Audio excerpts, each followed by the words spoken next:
ಶ್ರೀ ಗುರುಭ್ಯೋ ನಮಃ. 4ನೇ ದಿನದ ಭಾಗವತ ಸಪ್ತಾಹದ ಪ್ರವಚನ ಕಾರ್ಯಕ್ರಮದ ಈ ಸಂದರ್ಭದಲ್ಲಿ ಪರಮ ಪೂಜ್ಯ ಶ್ರೀ ಶ್ರೀ ವಿದ್ಯಾಧೀಶ ತೀರ್ಥ ಶ್ರೀ ಪಾದಂಗಳವರು ನಮ್ಮೊಡನೆ ಈಗಾಗಲೇ ಇದ್ದಾರೆ. ಸ್ವಾಮೀಜಿಯವರು ಈ ಪ್ರವಚನ ಕಾರ್ಯಕ್ರಮವನ್ನು ನಡೆಸಿಕೊಟ್ಟು ನಮ್ಮೆಲ್ಲರಿಗೂ ಅನುಗ್ರಹ ಮಾಡಬೇಕಾಗಿ ನಾವು ನಮ್ಮ ಈ ಮಹಾಲಕ್ಷ್ಮಿ ಚಾರಿಟೇಬಲ್ ಟ್ರಸ್ಟ್ ಚೆನ್ನೈ ಹಾಗೂ ಶ್ರೀ ಗೋವರ್ಧನಗಿರಿ ಟ್ರಸ್ಟ್ ಶ್ರೀ ಪೇಜಾವರ ಅಧೋಕ್ಷಜ ಮಠ ಉಡುಪಿ ಇದರ ಪರವಾಗಿ ಸ್ವಾಮಿಗಳಿಗೆ ಭಕ್ತಿಪೂರ್ವಕ ಸ್ವಾಗತ ಕೋರುತ್ತಾ ನಿಮ್ಮೆಲ್ಲರನ್ನೂ ಕೂಡ ಈ ಸಂದರ್ಭದಲ್ಲಿ ನಾವು ಈ ಕಾರ್ಯಕ್ರಮಕ್ಕೆ ಸ್ವಾಗತಿಸ್ತಾ ಇದ್ದೇನೆ. ಕೃಷ್ಣಂ ವಂದೇ ಮಂತಪಾಶಧರಂ ದಿವ್ಯಾರ್ಭಕಾಕೃತಿಂ ಶಿಖಾಬಂಧತ್ರಯೋಪೇತಂ ಭೈಷ್ಮೀ ಮಧ್ವಕರಾಂಚಿತಂ ಜನ್ಮಾದ್ಯಸ್ಯ ಯತೋನ್ಮಯಾತ್ ಇತರತಶ್ಚಾರ್ಥೇಷ್ವಭಿಜ್ಞಸ್ವರಾಟ್ ತೇನೇ ಬ್ರಹ್ಮ ಹೃದಯ ಆದಿಕವಯೇ ಮುಷ್ಯಂತಿ ಯಂ ಸೂರಯಃ ತೇಜೋ ಆರ್ಯಮೃದಾಂ ಯಥಾ ವಿನಿಮಯೋ ಯತ್ರ ತ್ರಿಸರ್ಗೋ ಮೃಷಾ ಧಾಮ್ನಾ ಸ್ವೇನ ಸದಾ ನಿರಸ್ತಕುಹಕಂ ಸತ್ಯಂ ಪರಂ ಧೀಮಹಿ ಸೃಷ್ಟಿಸ್ಥಿತ್ಯಪ್ಯಯೇಹ ನೇತಿದೃಶಿತಮೋ ಬಂಧಮೋಕ್ಷಾಶ್ಚ ಯಸ್ಮಾತ್ ಅಸ್ಯ ಶ್ರೀ ಬ್ರಹ್ಮರುದ್ರ ಪ್ರಭೃತಿ ಸುರನರದ್ವೀಷಶತ್ರುರಾತ್ಮಕಸ್ಯ ವಿಷ್ಣೋರ್ವ್ಯಸ್ತಾ ಸಮಸ್ತಾಃ ಸಕಲಗುಣನಿಧಿಃ ಸರ್ವದೋಷವ್ಯಪೇತಾಃ ಪೂರ್ಣಾನಂದೋ ವ್ಯಯೋ ಯೋ ಗುರುರಪಿ ಪರಮಃ ಚಿಂತಯೇ ತಮ್ಮಹಂತಂ ಯಂ ಪ್ರವ್ರಜಂತಮನುಪೇತಮಪೇತಕೃತ್ಯಂ ದ್ವೈಪಾಯನೋ ವಿರಹಕಾತರ ಆಜುಹಾವ ಪುತ್ರೇತಿ ತನ್ಮಯತೆಯಾ ತರವೋಪಿ ನೇದುಃ ತಂ ಸರ್ವಭೂತಹೃದಯಂ ಮುನಿಮಾನತೋಸ್ಮಿ. ನಾರಾಯಣಂ ನಮಸ್ಕೃತ್ಯ ನರಂ ಚೈವ ನರೋತ್ತಮಂ ದೇವೀಂ ಸರಸ್ವತೀಂ ವ್ಯಾಸಂ ತತೋ ಗ್ರಂಥಂ ಉದೀರಯೇ. ಪ್ರಥಮೋ ಹನುಮಾನ್ ನಾಮ ದ್ವಿತೀಯೋ ಭೀಮ ಏವ ಚ ಪೂರ್ಣಪ್ರಜ್ಞಸ್ತೃತೀಯಸ್ತು ಭಗವತ್ಕಾರ್ಯಸಾಧಕಾಃ. ಬ್ರಹ್ಮಚರ್ಯ ಹರಿಪ್ರೀತಿ ಸುವಿದ್ಯಾವಾದಶಾಲಿನಃ ಇಷ್ಟದಾನ್ ಕಷ್ಟಹರ್ತॄನ್ನಃ ವಿದ್ಯಾಮಾನ್ಯಾನ್ ಮುನೀನ್ ನುಮಃ. ಆಪಾದಮೌಲಿಪರ್ಯಂతం ಗುರುನಾಮ ಕೃತಿಂ ಸ್ಮರೇತ್ ತೇನ ವಿಘ್ನಾಃ ಪ್ರಣಶ್ಯಂತಿ ಸಿದ್ಧ್ಯಂತಿ ಚ ಮನೋರಥಾಃ. ಸಮಸ್ತ ಗುರುಭ್ಯೋ ನಮಃ.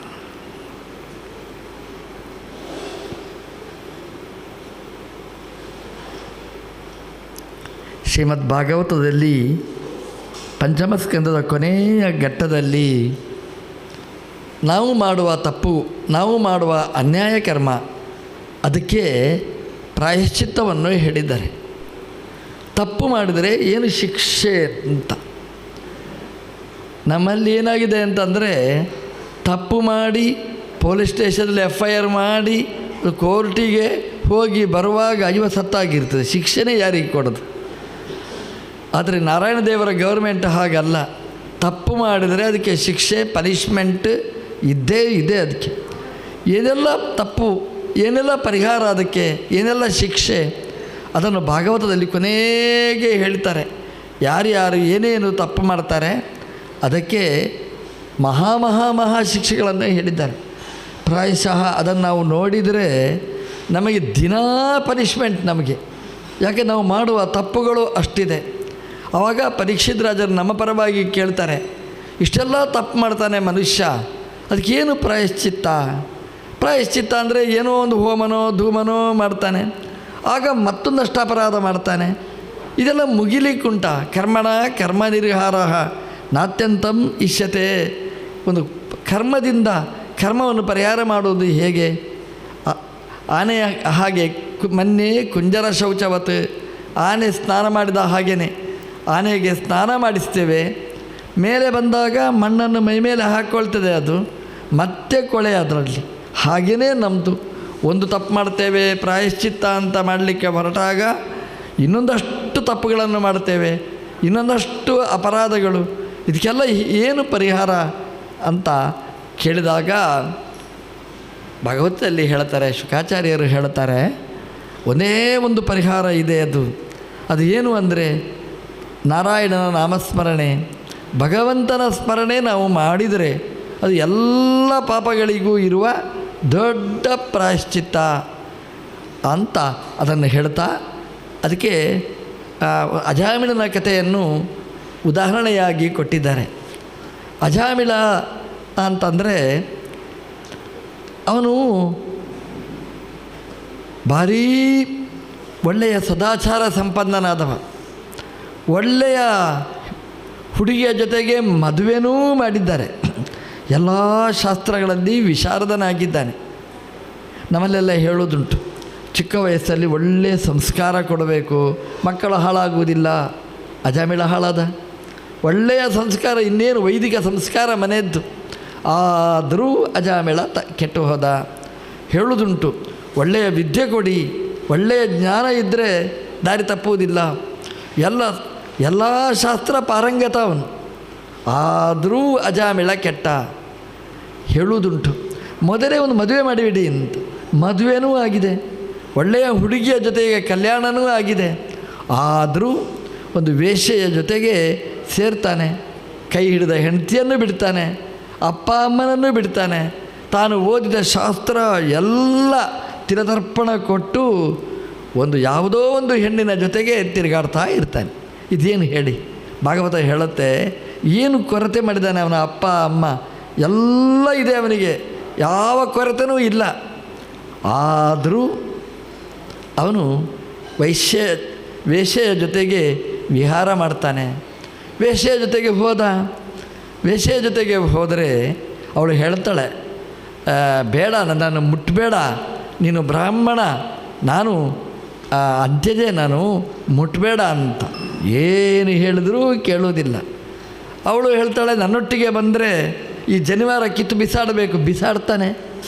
ಎಷ್ಟು ಖರ್ಚು ಮಾಡಿ, ಎಷ್ಟು ವೈಭವದಲ್ಲಿ ಯಜ್ಞೋಪವೀತ ಹಾಕಿದ್ದಾರೆ, ಆ ಯಜ್ಞೋಪವೀತವನ್ನೇ ತೆಗೆದು ಬಿಸಾಡ್ತಾನೆ. ಮಾಂಸ ತಿನ್ನು ಅಂತ ಹೇಳ್ತಾಳೆ, ಅದನ್ನೂ ತಿಂತಾನೆ. ಪೂರ್ತಿ ಬ್ರಾಹ್ಮಣ್ಯವನ್ನು ಬಿಡ್ತಾನೆ ಅಜಾಮಿಳ ವೇಶ್ಯೆಯ ಜೊತೆಗೆ ಸೇರಿದ. ಆದರೆ ವೇಶ್ಯೆಯ ಜೀವನ ಹೇಗೆ ನಡೆಸಬೇಕು? ಅವನ ಪರಿವಾರದ್ದೆಲ್ಲ ಖರ್ಚು ನೋಡಬೇಕು. ಏನು ಉದ್ಯೋಗ ಇದೆ, ಏನು ಬ್ರಾಹ್ಮಣ, ಆಮೇಲೆ ಹೋಮಕ್ಕೆ ಹೋಗ್ಲಿಕ್ಕುಂಟ, ಪುರಾಣ ಹೇಳಲಿಕ್ಕೆ ಹೋಗ್ಲಿಕ್ಕುಂಟ, ದುಡ್ಡು ಸಂಪಾದನೆ ಹೇಗೆ ಮಾಡಬೇಕು? ದುಡ್ಡು ಹಾಕಬೇಕು ತಂದು. ಆ ಹುಡುಗಿ ಹತ್ರ ದುಡ್ಡಿಲ್ಲ, ಏನು ಮಾಡಬೇಕು? ದರೋಡೆ ಮಾಡಬೇಕು, ಸುಲಿಗೆ ಮಾಡಬೇಕು, ಕಳ್ಳತನ ಮಾಡಬೇಕು, ಚೌರ್ಯ ಎಲ್ಲ. ಒಂದು ತಪ್ಪು ಮಾಡಿದರೆ ಅದರ ಹಿನ್ನೆಲೆಯಲ್ಲಿ ನಾವು ಎಷ್ಟೊಂದು ಅಪರಾಧಗಳನ್ನು ಮಾಡಬೇಕು ಅಂತ. ಈ ಜಾರುಬಂಡಿಯಲ್ಲಿ ಕಾಲಿಟ್ಟಾಗೇ, ಜಾರುಬಂಡಿಯಲ್ಲಿ ನಾವು ಕಾಲಿಟ್ಟರೆ ಕೆಳಗೆ ಮತ್ತು ಮೇಲೆ ಬರುವ ಪ್ರಸಂಗನೇ ಇಲ್ಲ.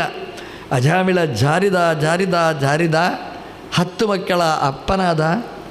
88 ವಯ, 88 ವರ್ಷ ಆಯಿತು. ಅಷ್ಟಾದರೂ ಜ್ಞಾನೋದಯ ಆಗಲಿಲ್ಲ. ಒಂದು 80ನೇ ಶಾಂತಿ ಆದಾಗಾದರೂ ಆ ಕಾಮಕ್ಕೆ ಒಂದು ಶಾಂತಿ ಬೇಕು. ಒಂದು ಪುಟ್ಟ ಮಗು, ಅದು ನಾರಾಯಣ ಅಂತ ಅದಕ್ಕೆ ಹೆಸರಿಟ್ಟಿದ್ದಾನೆ. ಅದರೊಟ್ಟಿಗೆ ಚಕ್ಕಂದ ಮಾಡ್ತಾ ಇರ್ತಾನೆ.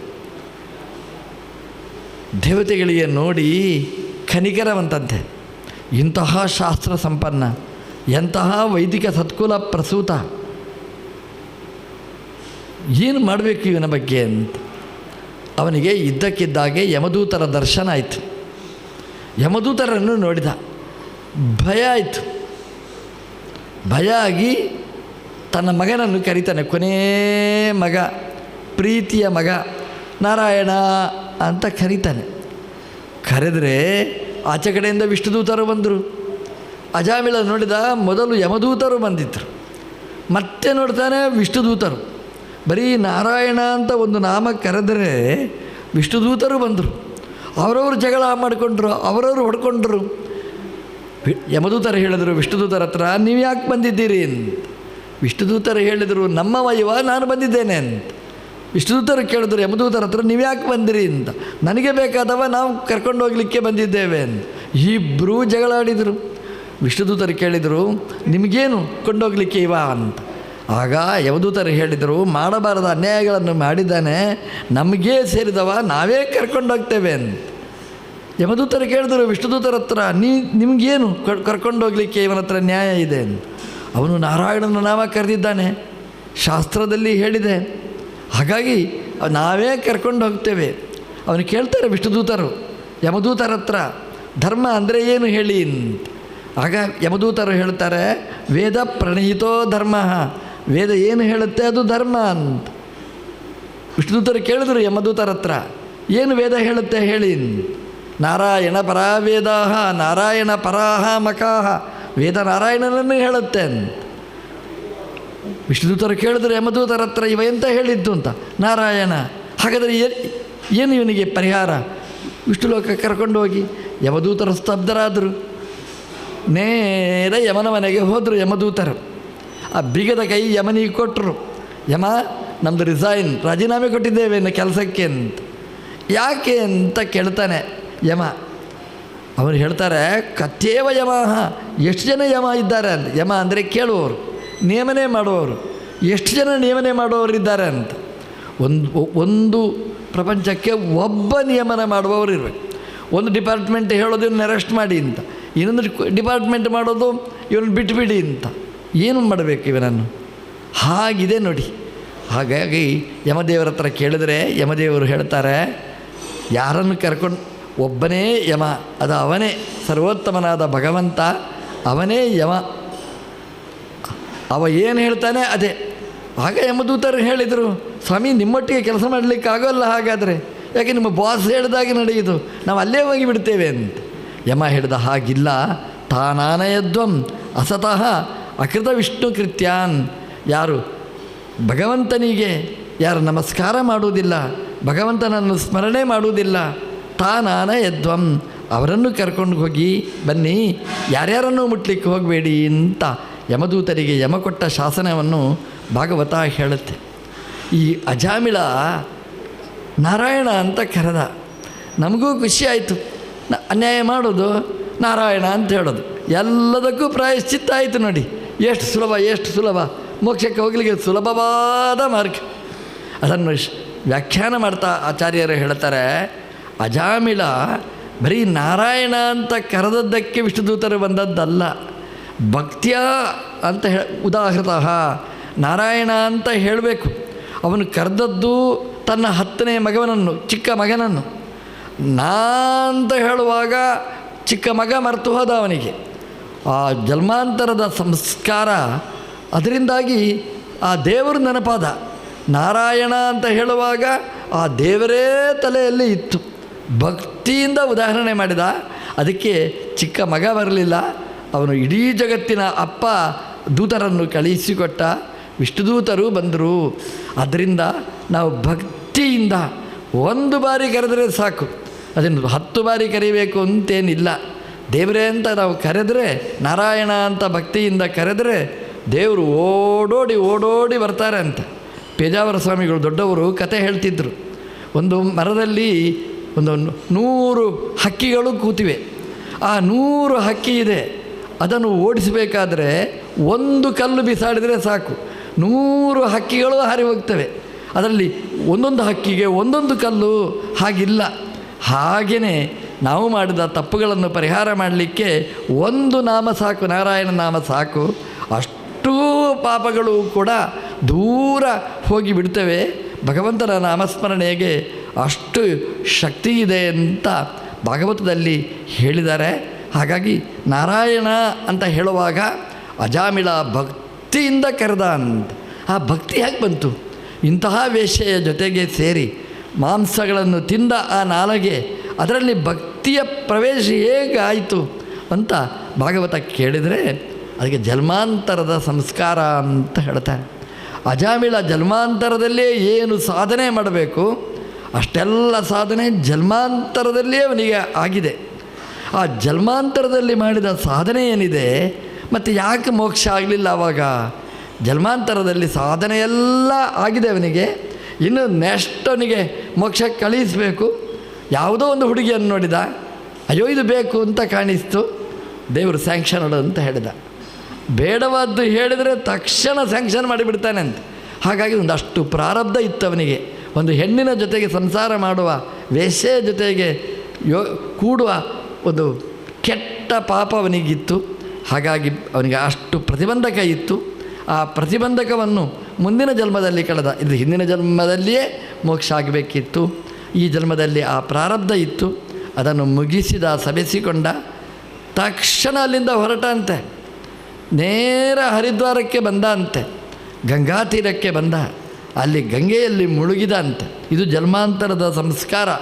ವೇಶ್ಯೆಯ ಜೊತೆಗೆ ಇದ್ದದ್ದಲ್ಲ, ಅದು ಆ ಜನ್ಮದ್ದೇ. ಅದು ಹರಿದ್ವಾರಕ್ಕೆ ಹೋದ, ಗಂಗೆಯಲ್ಲಿ ಮಿಂದ. ಅಲ್ಲಿ ಭಗವಂತನ ನಾಮಸ್ಮರಣೆ ಗಟ್ಟಿಯಿಂದ ಮಾಡಿದ, ಭಕ್ತಿಯಿಂದ ಮಾಡಿದ. ದೇವರು ಮೆಚ್ಚಿದ. ಭಗವಂತ ಅವನಿದ್ದಲ್ಲಿಗೆ ಬಂದ. ಅವನು ತನ್ನ ಈ ಶರೀರವನ್ನು ಬಿಟ್ಟ, ಲಿಂಗ ಶರೀರವನ್ನು ತೊರೆದ. ದೇವರು ಕಳಿಸಿದ ವಿಮಾನದಲ್ಲಿ ದೇವಲೋಕಕ್ಕೆ ಹೋದ ಅನ್ನುವ ಕಥೆಯನ್ನು ಶ್ರೀಮದ್ ಭಾಗವತ ಉಲ್ಲೇಖ ಮಾಡ್ತಾ, ದೇವರ ನಾಮಸ್ಮರಣೆ ಮಾಡಿ ಎಲ್ಲ ಆಪತ್ತುಗಳಿಗೆ ಒಂದು ದಿವ್ಯವಾದ ಔಷಧ. ನಾರಾಯಣೇತಿ ಮಂತ್ರೋಸ್ತಿ ವಾಗಸ್ತಿ ವಶವರ್ತಿನಿ ತದಾಪಿ ನರಕೆಯ ಗೋರೆ ಪತಂತಿ ಇತ್ಯೇತದದ್ಭುತಂ. ದೇವರು ಎಷ್ಟು ಉಪಕಾರ ಮಾಡಿದ್ದಾನೆ ಅಂತಂದರೆ, ನಮಗೆ ತಪ್ಪು ಮಾಡಲಿಕ್ಕೆ ಬೇಕಾದ ಅವಯವಗಳನ್ನು, ಇಂದ್ರಿಯಗಳನ್ನೂ ಕೊಟ್ಟಿದ್ದಾನೆ. ಆ ತಪ್ಪನ್ನು ಪರಿಮಾರ್ಜನೆ ಮಾಡಲಿಕ್ಕೆ ನಾಲಿಗೆಯನ್ನೂ ಕೊಟ್ಟಿದ್ದಾನೆ. ಆ ನಾಲಿಗೆಯಲ್ಲಿ ಆ ದೇವರ ನಾಮಸ್ಮರಣೆ ನಾವು ಮಾಡಿದರೆ, ನಾವು ಮಾಡಿದ ತಪ್ಪುಗಳಿಗೆಲ್ಲ ದೊಡ್ಡ ಪ್ರಾಯಶ್ಚಿತ್ತ. ಹಾಗಾಗಿ ಆ ದೇವರ ನಾಮಸ್ಮರಣೆ ಮಾಡಿ ಭಗವಂತ ನಮ್ಮನ್ನು ರಕ್ಷಣೆ ಮಾಡ್ತಾನೆ. ನಮ್ಮ ಎಲ್ಲ ಪಾಪಗಳಿಗೆ ದೊಡ್ಡ ಪ್ರಾಯಶ್ಚಿತ್ತ ಅಂತ ಶುಕಾಚಾರ್ಯರು ಹೇಳ್ತಾ, ಈ ನಾರಾಯಣ ಮಹಿಮೆ, ಭಗವಂತನ ನಾಮದ ಮಹಿಮೆಯನ್ನು ಹೇಳ್ತಾ, ಇಂದ್ರ ದೈತ್ಯರನ್ನು ಹೇಗೆ ಗೆದ್ದ, ಈ ಭಗವಂತನ ನಾಮದ ಕವಚದಿಂದ ಗೆದ್ದ, ನಾರಾಯಣ ವರ್ಮದ ಕವಚದಿಂದ ಗೆದ್ದ, ಇದೇ ಭಗವಂತನ ಮಹಿಮೆಯನ್ನು ವಿವರಿಸ್ತಾ, ಇಂದ್ರ ತನ್ನ ಸಭೆಯಲ್ಲಿ ಒಡ್ಡೋಲಗ ಮಾಡ್ತಾ ಇರುವಾಗ ಬೃಹಸ್ಪತ್ಯಾಚಾರ್ಯರು ಬಂದರು. ದೊಡ್ಡವರು ಬಂದರೆ ನಿಂತು ಗೌರವ ಕೊಡಬೇಕು. ಯೋಗ್ಯತೆಯಲ್ಲಿ ಇಂದ್ರನೇ ದೊಡ್ಡವ, ಪದವಿ ದೊಡ್ಡದು ಇಂದ್ರದ್ದೇ. ಆದರೂ ಬೃಹಸ್ಪತ್ಯಾಚಾರ್ಯರು ಪುರೋಹಿತರು ಬಂದಾಗ ಶಿಷ್ಯನಾದಂತಹ ಇಂದ್ರ ಎದ್ದು ನಿಂತು ಗೌರವ ಕೊಡಬೇಕಾದ್ದು ಕರ್ತವ್ಯ. ಪುರೋಹಿತರು ಬಂದಾಗ ಬನ್ನಿ ಹೋಗಿ ಅಂತ ಹೇಳೋದಲ್ಲ. ನಾವು ಎದ್ದು ನಿಂತು ಗೌರವ ಮಾಡಿ, ನಮಸ್ಕಾರ ಮಾಡಿ, ಸತ್ಕಾರ ಮಾಡಿ, ಕೈ ಹಿಡಿದು ಕರ್ಕೊಂಡು ಬರಬೇಕಾದ್ದು ಕರ್ತವ್ಯದಲ್ಲಿ ಸೇರಿತ್ತು. ಇಂದ್ರ ಹಾಗೆ ಮಾಡಲಿಲ್ಲ. ಅವನು ನೋಡಿಯೂ ಅವನು ಉಪೇಕ್ಷೆ ಮಾಡಿದ ಬೃಹಸ್ಪತ್ಯಾಚಾರ್ಯರು ಅಲ್ಲಿಂದಲೇ ಹೊರಟರು. ನಮಗೆ ಒಂದು ಕೊಟ್ಟ ಎಚ್ಚರ, ನಮಗೆ ಎಲ್ಲಿ ಮಾನ್ಯತೆ ಇಲ್ಲ, ಎಲ್ಲಿ ನಮಗೆ ಸತ್ಕಾರ ಇಲ್ಲ, ಎಲ್ಲಿ ನಮ್ಮ ಮಾತು ನಡೆಯುವುದಿಲ್ಲ, ಅಲ್ಲಿ ಹೋಗಬಾರದು ಅನ್ನೋದನ್ನು ಬೃಹಸ್ಪತ್ಯಾಚಾರ್ಯರು ನಮಗೆ ತೋರಿಸಿಕೊಟ್ರು. ದೈತ್ಯಲೋಕಕ್ಕೆ ಗೊತ್ತಾಯಿತು. ಬೃಹಸ್ಪತ್ಯಾಚಾರ್ಯರು ಬಹಿಷ್ಕಾರ ಹಾಕಿದ್ದಾನೆ ಇಂದ್ರನಿಗೆ, ಪುರೋಹಿತರು ಇಲ್ಲ ರಕ್ಷಣೆ ಮಾಡಲಿಕ್ಕೆ ಅಂತ. ದೈತ್ಯರು ದೇವಲೋಕಕ್ಕೆ ಲಗ್ಗೆ ಹಾಕಿದರೆ ದೇವೇಂದ್ರ ಸೋತು ಹೋದ. ತನ್ನ ಸ್ಥಾನ ಪದವಿ ಎಲ್ಲ ಕಳ್ಕೊಂಡ. ಪುರೋಹಿತರಿಂದಾಗಿ ನಮಗೆ ಪದವಿ ಸಿಗ್ತದೆ. ಪುರೋಹಿತರು ಇಲ್ಲದಿದ್ದರೆ ಪದವಿ ಎಲ್ಲ ಕಳ್ಕೊಳ್ತೇವೆ. ಹಾಗಾಗಿ ಗುರುಗಳಿಗೆ ನಾವು ಶರಣಾಗತರಾಗಬೇಕು. ಅವರು ತೋರಿಸಿದ ಮಾರ್ಗದಲ್ಲಿ ನಾವು ಹೋಗಬೇಕು. ಅವರಿಗೆ ನಿಂದೆ ಅವಮಾನ ಯಾವುದೂ ಮಾಡಬಾರದು ಅನ್ನೋದನ್ನು ಭಾಗವತ ಹೇಳ್ತಾ, ಇಂದ್ರ ಬ್ರಹ್ಮದೇವರ ಹತ್ರ ಬರ್ತಾನೆ. ಬ್ರಹ್ಮದೇವರು ಪರಿಹಾರ ಹೇಳ್ತಾರೆ. ಹಾಗಾದರೆ ಒಂದು ಕೆಲಸ ಮಾಡು, ಬೃಹಸ್ಪತ್ಯಾಚಾರ್ಯರು ನಿನಗೆ ಕಾಣಿಸುವುದಿಲ್ಲ, ಸರ್ವತಾ ಸಿಗುವುದಿಲ್ಲ ಅಂತಂದರೆ ವಿಶ್ವರೂಪಾಚಾರ್ಯರಿದ್ದಾರೆ, ತ್ವಷ್ಟೃನ ಮಗ, 3 ತಲೆ ಅವರಿಗೆ, ಅವರ ಹತ್ರ ನೀನು ಶರಣಾಗತನಾಗು, ಅವರನ್ನು ಪುರೋಹಿತ ಅಂತ ವರ್ಣನೆ ಮಾಡು ಅಂತ ಬ್ರಹ್ಮದೇವರು ಹೇಳಿದರು. ವಿಶ್ವರೂಪಾಚಾರ್ಯರ ಹತ್ರ ಬಂದ. ವಿಶ್ವರೂಪಾಚಾರ್ಯರು ಹೇಳಿದರು, ಮಹಾರಾಜರಿಗೆ ಇಲ್ಲಿವರೆಗೆ ಕಾಣಿಸಲಿಲ್ಲ ವಿಶ್ವರೂಪಾಚಾರ್ಯರು, ಇವತ್ತು ಬೇಕಾಯಿತು. ಯಾಕೆಂದರೆ ಬೃಹಸ್ಪತ್ಯಾಚಾರ್ಯರು ಕೈ ಕೊಟ್ಟರು, ವಿಶ್ವರೂಪಾಚಾರ್ಯರ ಹತ್ರ ಬಂದಿದ್ದೀರಿ. ವಿಶ್ವರೂಪಾಚಾರ್ಯರು ಕೇಳಿದರು ಅವನ ಹತ್ರ, ಇಂದ್ರ ಬೃಹಸ್ಪತಿಯನ್ನು ಬಿಟ್ಟಾಗೆ ವಿಶ್ವರೂಪಾಚಾರ್ಯರನ್ನು ಕೈ ಬಿಡ್ತೀಯಾ? ಪ್ರಸಂಗನೇ ಇಲ್ಲ. ರಾಜರುಗಳಿಗೆ ಹೇಳಲಿಕ್ಕೆ ಏನು ಸಂಕೋಚನೆ ಆಗುವುದಿಲ್ಲ. ಆಯಿತು ಅಂತ ಪುರೋಹಿತನಾಗ್ತೇನೆ ಅಂತ ವಿಶ್ವರೂಪಾಚಾರ್ಯರು ಒಪ್ಪಿಕೊಂಡ್ರು. ನಮ್ಮಲ್ಲಿ ದೌರ್ಬಲ್ಯ ಅಂದರೆ ಅದೇ, ಈ ಪುರೋಹಿತರ ಸಂಘ ಅಂತ ಒಂದಿಲ್ಲ. ಅವರು ಪುರೋಹಿತ್ಯ ಮಾಡಲಿಲ್ಲ ಅಂದರೆ ನಾನಿದ್ದೇನೆ ಮಾಡ್ತೇನೆ ಅಂತ ನಮ್ಮಲ್ಲಿ ಮುಂದೆ ಬರ್ತಾರೆ. ಅವರಿಗಾದ ಗತಿ ನನಗೂ ಆಗುತ್ತೆ ಅನ್ನೋದನ್ನು ಮರೆತು ಬಿಡ್ತೇವೆ ನಾವು. ವಿಶ್ವರೂಪಾಚಾರ್ಯರು ಇಂದ್ರನಿಗೆ ನಾರಾಯಣ ವರ್ಮ ಮಂತ್ರವನ್ನು ಉಪದೇಶ ಮಾಡಿದರು. ದಿವ್ಯವಾದಂತಹ ಮಂತ್ರ. ಆ ಮಂತ್ರ ಜಪ ಮಾಡಿದರೆ ನಮಗೆ ಎಲ್ಲ ಸಿದ್ಧಿಗಳೂ ಆಗ್ತದೆ, ಎಲ್ಲ ಶತ್ರುಗಳೂ ದೂರ ಆಗ್ತಾರೆ. ಅದು ವರ್ಮ ಅಂದರೆ ಕವಚ. ಆ ನಾರಾಯಣನ ಅನುಗ್ರಹನೇ ಕವಚ. ನಾರಾಯಣನ ರೂಪಗಳೇ ನಮಗೆ ರಕ್ಷಾ ಕವಚವಾಗಿರುವಂಥದ್ದು. ಅದನ್ನು ಧಾರಣೆ ಮಾಡಿದರೆ ಯಾರೂ ಏನೂ ಮಾಡಲಿಕ್ಕೆ ಸಾಧ್ಯ ಇಲ್ಲ. ಅಂತಹ ದಿವ್ಯವಾದ ನಾರಾಯಣ ಮಂತ್ರ ಅದನ್ನು ಉಪದೇಶ ಮಾಡ್ತಾರೆ ವಿಶ್ವರೂಪಾಚಾರ್ಯರು. ಈ ಮಂತ್ರ ಅತ್ಯಂತ ರಹಸ್ಯವಾದ್ದು. ಅದನ್ನು ಉಪದೇಶ ಮಾಡಬೇಕಾದ್ರೆ ಭಾರೀ ಶ್ರದ್ಧೆಯಿಂದ ಮಾಡಬೇಕಾದ್ದು. ಸ್ವಲ್ಪ ಅಸ್ತವ್ಯಸ್ತ ಆದರೆ ಉಪದೇಶ ಮಾಡಿದವನೇ ತಲೆ ಕಳ್ಕೊಳ್ತಾನೆ ಅಂತ ಇದೆ. ವಿಶ್ವರೂಪಾಚಾರ್ಯರು ಉಪದೇಶ ಮಾಡಿದರು. ನಾರಾಯಣ ವರ್ಮ ಕವಚವನ್ನು ಕಟ್ಟಿಕೊಂಡು ಇಂದ್ರ ದೈತ್ಯರ ಜೊತೆಗೆ ಯುದ್ಧಕ್ಕೆ ಹೋಗ್ತಾನೆ. ಯುದ್ಧದಲ್ಲಿ ದೈತ್ಯರನ್ನು ಸೋಲಿಸ್ತಾನೆ. ದೇವೇಂದ್ರನಿಗೇ ಜಯ ಬಂತು. ತನ್ನ ಪದವಿ ಅವನಿಗೆ ಸಿಕ್ಕಿತು. ಖುಷಿಯಲ್ಲಿ ಇದ್ದಾನೆ. ಯಾರೋ ಕಿವಿ ಊದಿದ್ರು ಇಂದ್ರನಿಗೆ, ಇಂದ್ರ ನಿನ್ನ ಪುರೋಹಿತರು ಸರಿಯಿಲ್ಲ ವಿಶ್ವರೂಪಾಚಾರ್ಯರು. ಏನು ಅಂತಂದರೆ ದೇವತೆಗಳಿಗೆ ನಮ್ಮ ತಟ್ಟೆಯಲ್ಲಿ ಇನ್ನೊಬ್ಬರು ಊಟ ಮಾಡಬಾರ್ದು. ಈ ದೇವತೆಗಳದ್ದು ಕ್ರಮ. ದೇವತೆಗಳ ತಟ್ಟೆ ಅಂದರೆ ಅಗ್ನಿ. ಅಗ್ನಿಯಲ್ಲಿ ಇನ್ನೊಬ್ಬರು ಊಟ ಮಾಡಲಿಕ್ಕಿಲ್ಲ. ಆ ಅಗ್ನಿಯಲ್ಲಿ ಯಾರಿಗೆ ಹೋಮ ಅಂತ ಹೇಳಿದೆ ಶಾಸ್ತ್ರದಲ್ಲಿ ಅವರಿಗೆ ಮಾತ್ರ ಆಹುತಿ ಕೊಡಬೇಕು. ದೈತ್ಯರಿಗೆ ಆಹುತಿ ಕೊಡಲಿಕ್ಕಿಲ್ಲ. ವಿಶ್ವರೂಪಾಚಾರ್ಯರಿಗೆ ತನ್ನ ತಾಯಿಯ ಕಡೆಯಿಂದ ದೈತ್ಯರ ಸಂಬಂಧ. ಹಾಗಾಗಿ ಎದುರಿನಲ್ಲಿ ದೇವತೆಗಳಿಗೆ ಆಹುತಿ, ಹಿಂಬದಿಯಲ್ಲಿ ದೈತ್ಯರಿಗೆ ಆಹುತಿ. ಈ ಸುದ್ದಿ ಇಂದ್ರನಿಗೆ ಹೋಗಿ ಮುಟ್ಟಿತು. ಇಂದ್ರನಿಗೆ ಸಿಟ್ಟು ಬಂತು. ಕೇಳಲೇ ಇಲ್ಲ, ವಿಮರ್ಶನೆ ಮಾಡಲಿಲ್ಲ. ವಿಶ್ವರೂಪಾಚಾರ್ಯರ 3 ತಲೆಯನ್ನು ಕತ್ತರಿಸಿ ಹಾಕಿದ. ಇಂದ್ರನ ಸ್ಥಿತಿ ಅಂದರೆ ಹಾಗಿದೆ ನೋಡಿ. ಎಷ್ಟು ಬೇಕೋ ಅಷ್ಟು ಉಪಕಾರ ಪಡೆದ. ಅವರು ತೊಂದರೆ ಮಾಡಿದರು ಅಂದರೆ ತಲೆನೇ ಕಡಿತಾನೆ. ತುಂಬ ನಾವು ಜಾಗರೂಕರಾಗಬೇಕು ದೇವತೆಗಳು. ವಿಶ್ವರೂಪಾಚಾರ್ಯರ ತಲೆ ಕಡಿದು ಹಾಕಿದ ಅಂತ. ಯಾಕೆ ಅಂತಂದರೆ ನೀನು ಮಾಡಬಾರದ ಅನ್ಯಾಯ. ಅಗ್ನಿಯ ಮಾಧ್ಯಮದಲ್ಲಿ ಶಾಸ್ತ್ರ ನಿಷಿದ್ಧವಾಗಿ ದೈತ್ಯರಿಗೆ ಆಹುತಿ ಕೊಟ್ಟಿದ್ದಿ, ಇದು ತಪ್ಪು ಅಂತ ತಲೆ ಕಡಿದು ಹಾಕಿದರು. ವಿಶ್ವರೂಪಾಚಾರ್ಯರ ತಲೆ ಹೋಯಿತು. ಅಪ್ಪನಿಗೆ ತಲೆ ಬಿಸಿ ಆಯಿತು. ಮಗನ ತಲೆ ಹೋದ್ದು ಅಪ್ಪನಿಗೆ ತಲೆ ಬಿಸಿ ಆಯಿತು. ಅಷ್ಟು ಸಿಟ್ಟು ಬಂತು. ನನ್ನ ಮಗನನ್ನು ಇಂದ್ರ ಕೊಂದ, ಇಂದ್ರನ ತಲೆ ನಾನು ಕೆಳಗೆ ಬೀಳಿಸ್ತೇನೆ ಅಂತ ಆ ತ್ವಷ್ಟೃ ಬ್ರಾಹ್ಮಣ ಶಪಥ ಮಾಡಿದ, ಯಾಗ ಮಾಡಿದ. ಏನು ಯಾಗ? ಇಂದ್ರನನ್ನು ಕೊಲ್ಲುವ ಮಗ ಬೇಕು ಅಂತ ಯಾಗ ಮಾಡಿದ. ಮಗ ಬೇಕು ಅಂತಲ್ಲ, ನನ್ನ ಮಗನನ್ನು ಕೊಂದ ಇಂದ್ರನನ್ನು ಕೊಲ್ಲುವ ಮಗ ಬೇಕು ಅಂತ ಯಾಗ ಮಾಡಿದ. ಯಾಗ ನಡೆಯಿತು. ವೃತ್ರ ಹುಟ್ಟಿದ. ವೃತ್ರ ಆವೃಣೋದಿತಿ ವೃತ್ರ ಇಡೀ ಜಗತ್ತನ್ನೇ ವ್ಯಾಪಿಸಿದ. ಇಡೀ ಭೂವ್ಯೋಮ ತುಂಬಿದ. ದೇವಲೋಕ ಅವನ ವಶ ಆಯಿತು. ದೇವತೆಗಳೆಲ್ಲ ಬೆಚ್ಚಿ ದೂರಕ್ಕೆ ಪಲಾಯನ ಮಾಡಿದರು. ಯಾರೂ ಇಲ್ಲ ದೇವಲೋಕದಲ್ಲಿ. ಎಲ್ಲ ವೃತ್ರ ಅವನ ಕಂಪೆನಿ ಅವರೇ ಎಲ್ಲ ಸೇರಿಕೊಂಡ್ರು. ಇಂದ್ರ ಮತ್ತೆ ದೇವರ ಹತ್ರ ಬಂದ. ದೇವರೇ, ದೇವಲೋಕ ದೈತ್ಯರ ಪಾಲಾಗಿದೆ, ವೃತ್ರನ ಪಾಲಾಗಿದೆ. ವೃತ್ರನನ್ನು ನೋಡಿದರೆ ಭಯ ಆಗಿಬಿಡುತ್ತೆ ಅಂತ ಹೇಳಿದ. ಎಂಥ ಶಕ್ತಿ ಇರಬೇಕು ನೋಡಿ ಆ ವೃತ್ರನಿಗೆ. ಅಗ್ನಿಯಿಂದ ಬಂದವ ವೃತ್ರ. ದೇವರು ಹೇಳಿದ, ದದೀಚಿ ಋಷಿಗಳಿದ್ದಾರೆ, ಅವರು ನಾರಾಯಣ ವರ್ಮ ಸಿದ್ಧಿ ಉಳ್ಳವರು. ಅವರ ಎಲುಬೆಲ್ಲೆಲ್ಲ ನಾರಾಯಣ ವರ್ಮ ತುಂಬಿಕೊಂಡಿದೆ. ಆ ಎಲುಬನ್ನು ಕತ್ತರಿಸಿ ಅವರದು. ಆ ಎಲುಬಿನಲ್ಲಿಂದ ಆಯುಧ ಮಾಡು. ಅದು ಸರ್ವಶಕ್ತಿ ಸಂಪನ್ನವಾದ್ದು. ಅದರಲ್ಲಿ ನಾನೂ ಬಂದು ಸೇರ್ತೇನೆ. ಅದರಲ್ಲಿ ಅದು ವಜ್ರಾಯುಧ. ಅದು ಯಾರ ತಲೆಗೆ ಬೀಳ್ತದೆ ಅವನು ಸತ್ತೇ ಹೋಗ್ತಾನೆ. ದೇವದ್ರನಿಗೆ ಖುಷಿ ಆಯಿತು. ದದೀಚಿ ಋಷಿಗಳ ಹತ್ರ ಬರ್ತಾನೆ. ದದೀಚಿ ಋಷಿಗಳ ಹತ್ರ ಹೇಳ್ತಾನೆ, ದದೀಚಿ ಋಷಿಗಳೇ, ನನ್ನ ಶತ್ರು ವೃತ್ರ ಸಂಹಾರಕ್ಕೆ ನಿಮ್ಮ ಎಲುಬು ದಾನ ಕೊಡಬೇಕು ಅಂತ.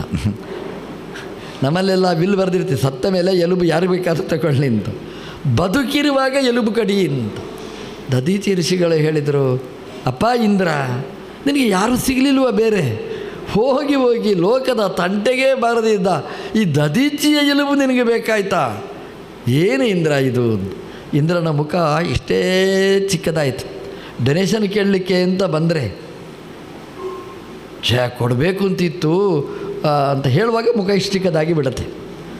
ಇಂದ್ರ ದಧೀಚಿ ಋಷಿಗಳ ಎಲುಬು ಕೇಳಬೇಕು ಅಂತ ಹೋದರೆ ಏನು ಇಂದ್ರ ಅಂತ ಕೇಳಿದಾಗ ಇಷ್ಟೇ ಮುಖ ಚಿಕ್ಕದಾಯಿತು. ದಧೀಚಿ ಋಷಿಗಳು ನಕ್ರಂತೆ, ಇಂದ್ರ ಎಲುಬು ನಿನಗೆ ಬೇಕಾ? ಎಲುಬೇನು, ಇಡೀ ದಧೀಚಿ ಋಷಿಗಳನ್ನೇ ಇಟ್ಕೊಂಡು ಹೋಗು, ಎಲ್ಲ ನಿನಗೇನೆ, ಚಿಂತೆ ಮಾಡಬೇಡ. ಎಲುಬು ಬೇಕಾ ನನಗೆ? ನೋಡು ತಗೊಂಡು ಕತ್ತರಿಸು ಅಂತ ಸೆಲ್ಫ್ ಎನೆಸ್ಟೇಷಿಯಾ ಅವ್ರದ್ದು. ಇಂಜೆಕ್ಷನ್ ಕೊಟ್ಟದಲ್ಲ, ಅವರೇ ಎನೆಸ್ಟೇಷಿಯಾ ತಗೊಂಡ್ರು.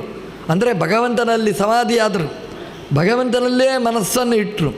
ಈ ಪ್ರಪಂಚ ಅವರಿಗೆ ನಗಣ್ಯ. ನಾವು ಶಮೀಕರ ಕಥೆ ನಾವು ಕೇಳಿದ್ದೆ ಮೊದಲನೇ ದಿನ. ಅದೇ ರೀತಿಯಾಗಿ ದಧೀಚಿ ಋಷಿಗಳು ಭಗವಂತನಲ್ಲಿ ಮನಸ್ಸಿಟ್ಟರು. ಈ ಶರೀರನೇ ನಗಣ್ಯ.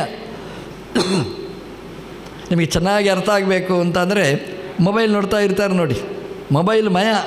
ಅವರಿಗೇನು ಸೊಳ್ಳೆ ಕಚ್ಚಿದ್ರೂ ಗೊತ್ತಾಗೋದಿಲ್ಲ, ಅವರ ಮೇಲಿದ್ದ ಆಭರಣ ಇಟ್ಕೊಂಡು ಹೋದರೂ ಗೊತ್ತಾಗೋದಿಲ್ಲ.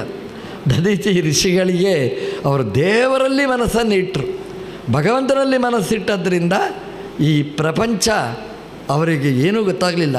ಪ್ರಪಂಚ ಏನು, ಶರೀರದ ಮೇಲೇ ಅವರಿಗೆ ಮೋಹ ಹೋಯಿತು, ಅವರಿಗೆ ವ್ಯಾಮೋಹ ಹೋಯಿತು. ನಂದು ಅಂತ ಜ್ಞಾನ ಇಲ್ಲ. ಒಂದು ಅಂಗಿ ನಾವು ಮೊಳೆಯಲ್ಲಿ ಇಟ್ಟರೆ, ಗೋಡೆಯಲ್ಲಿ ಇಟ್ಟರೆ ಅದನ್ನು ಯಾರು ಹಿಡ್ಕೊಂಡು ಹೋದರೂ ನಮಗೆ ತಲೆಬಿಸಿ ಆಗುವುದಿಲ್ಲ, ನಂದಲ್ಲ ಅಂತ. ಹಾಗೆಯೇ ಶರೀರ ಅಂದರೆ ನಾನಲ್ಲ, ನಂದಲ್ಲ, ಹೋದರೆ ಬೇರೆ ಬರುತ್ತೆ. ಆ ಜ್ಞಾನ ಇದ್ದದರಿಂದ ದಧೀಚಿ ಋಷಿಗಳು ಅವರು ಭಗವಂತನಲ್ಲಿ ಮನಸ್ಸನ್ನಿಟ್ಟು ಏಕಾಗ್ರವಾಗಿ ಧ್ಯಾನ ಮಾಡಿದರು. ಇಂದ್ರ ಕತ್ತರಿಸಿದ ಎಲುಬು ಏನೇನೂ ಆಗಲಿಲ್ಲ ಅಂತೆ. ಎಂತಹ ಜ್ಞಾನಿಗಳಿದ್ದರು ನೋಡಿ, ಮೈಯಲ್ಲಿದ್ದರು ಎಲುಬು ಕತ್ತರಿಸಿದರೂ ಅವರಿಗೆ ಏನೂ ಆಗಲಿಲ್ಲ, ದುಃಖ ಏನೂ ಗೊತ್ತಾಗಲಿಲ್ಲ. ಇದು ಸೆಲ್ಫ್ ಎನೆಸ್ಟೇಷಿಯಾ. ಅವರ ಆ ಸಮಾಧಿ ಅವಸ್ಥೆಯ ಪರಿಪಕ್ವತೆ ಭಾಗವತ ಉಲ್ಲೇಖ ಮಾಡಿದೆ. ಜ್ಞಾನಿಗಳು ಅಂದರೆ ಹೆಂಗಿರ್ತಾರೆ, ಹೇಗೆ ಧ್ಯಾನ ಮಾಡಲಿಕ್ಕಾಗುತ್ತೆ, ಮೆಡಿಟೇಷನ್ ಅಂದರೆ ಏನು, ಇದರ ಬಗ್ಗೆ ಭಾಗವತ ಕೊಟ್ಟ ದೃಷ್ಟಾಂತಗಳು ಅತ್ಯಪೂರ್ವವಾದ್ದು. ಕತ್ತರಿಸಿದ ಇಂದ್ರ ಎಲುಬನ್ನು ಹಿಡ್ಕೊಂಡು ಬಂದ, ದೇವರ ಹತ್ರ ಕೊಟ್ಟ, ದೇವರದರಲ್ಲಿ ತುಂಬಿದ. ಭಗವಂತನೇ ವಜ್ರಾಯುಧದೊಳಗೆ ಒಂದು ರೂಪದಿಂದ ಆಯುಧಾನಾನ್ ಅಹಂ ವಜ್ರಂ ತ ಕೃಷ್ಣ ವಿಭೂತಿ ಅಧ್ಯಾಯದಲ್ಲಿ ಭಗವದ್ಗೀತೆಯಲ್ಲಿ ಹೇಳಿದ ಹಾಗೆಯೇ ಆಯುಧದ ಒಳಗೆ ನಮ್ಮ ದೇವರು ರೂಪದಲ್ಲಿ ಒಂದು ರೂಪದಲ್ಲಿ ನಿಂತ. ವಜ್ರಾಯುಧ ಹಿಡ್ಕೊಂಡ ದೇವೇಂದ್ರ ವೃತ್ರನ ಜೊತೆಗೆ ಯುದ್ಧ, ಘನಘೋರ ಯುದ್ಧ ನಡೆಯಿತು.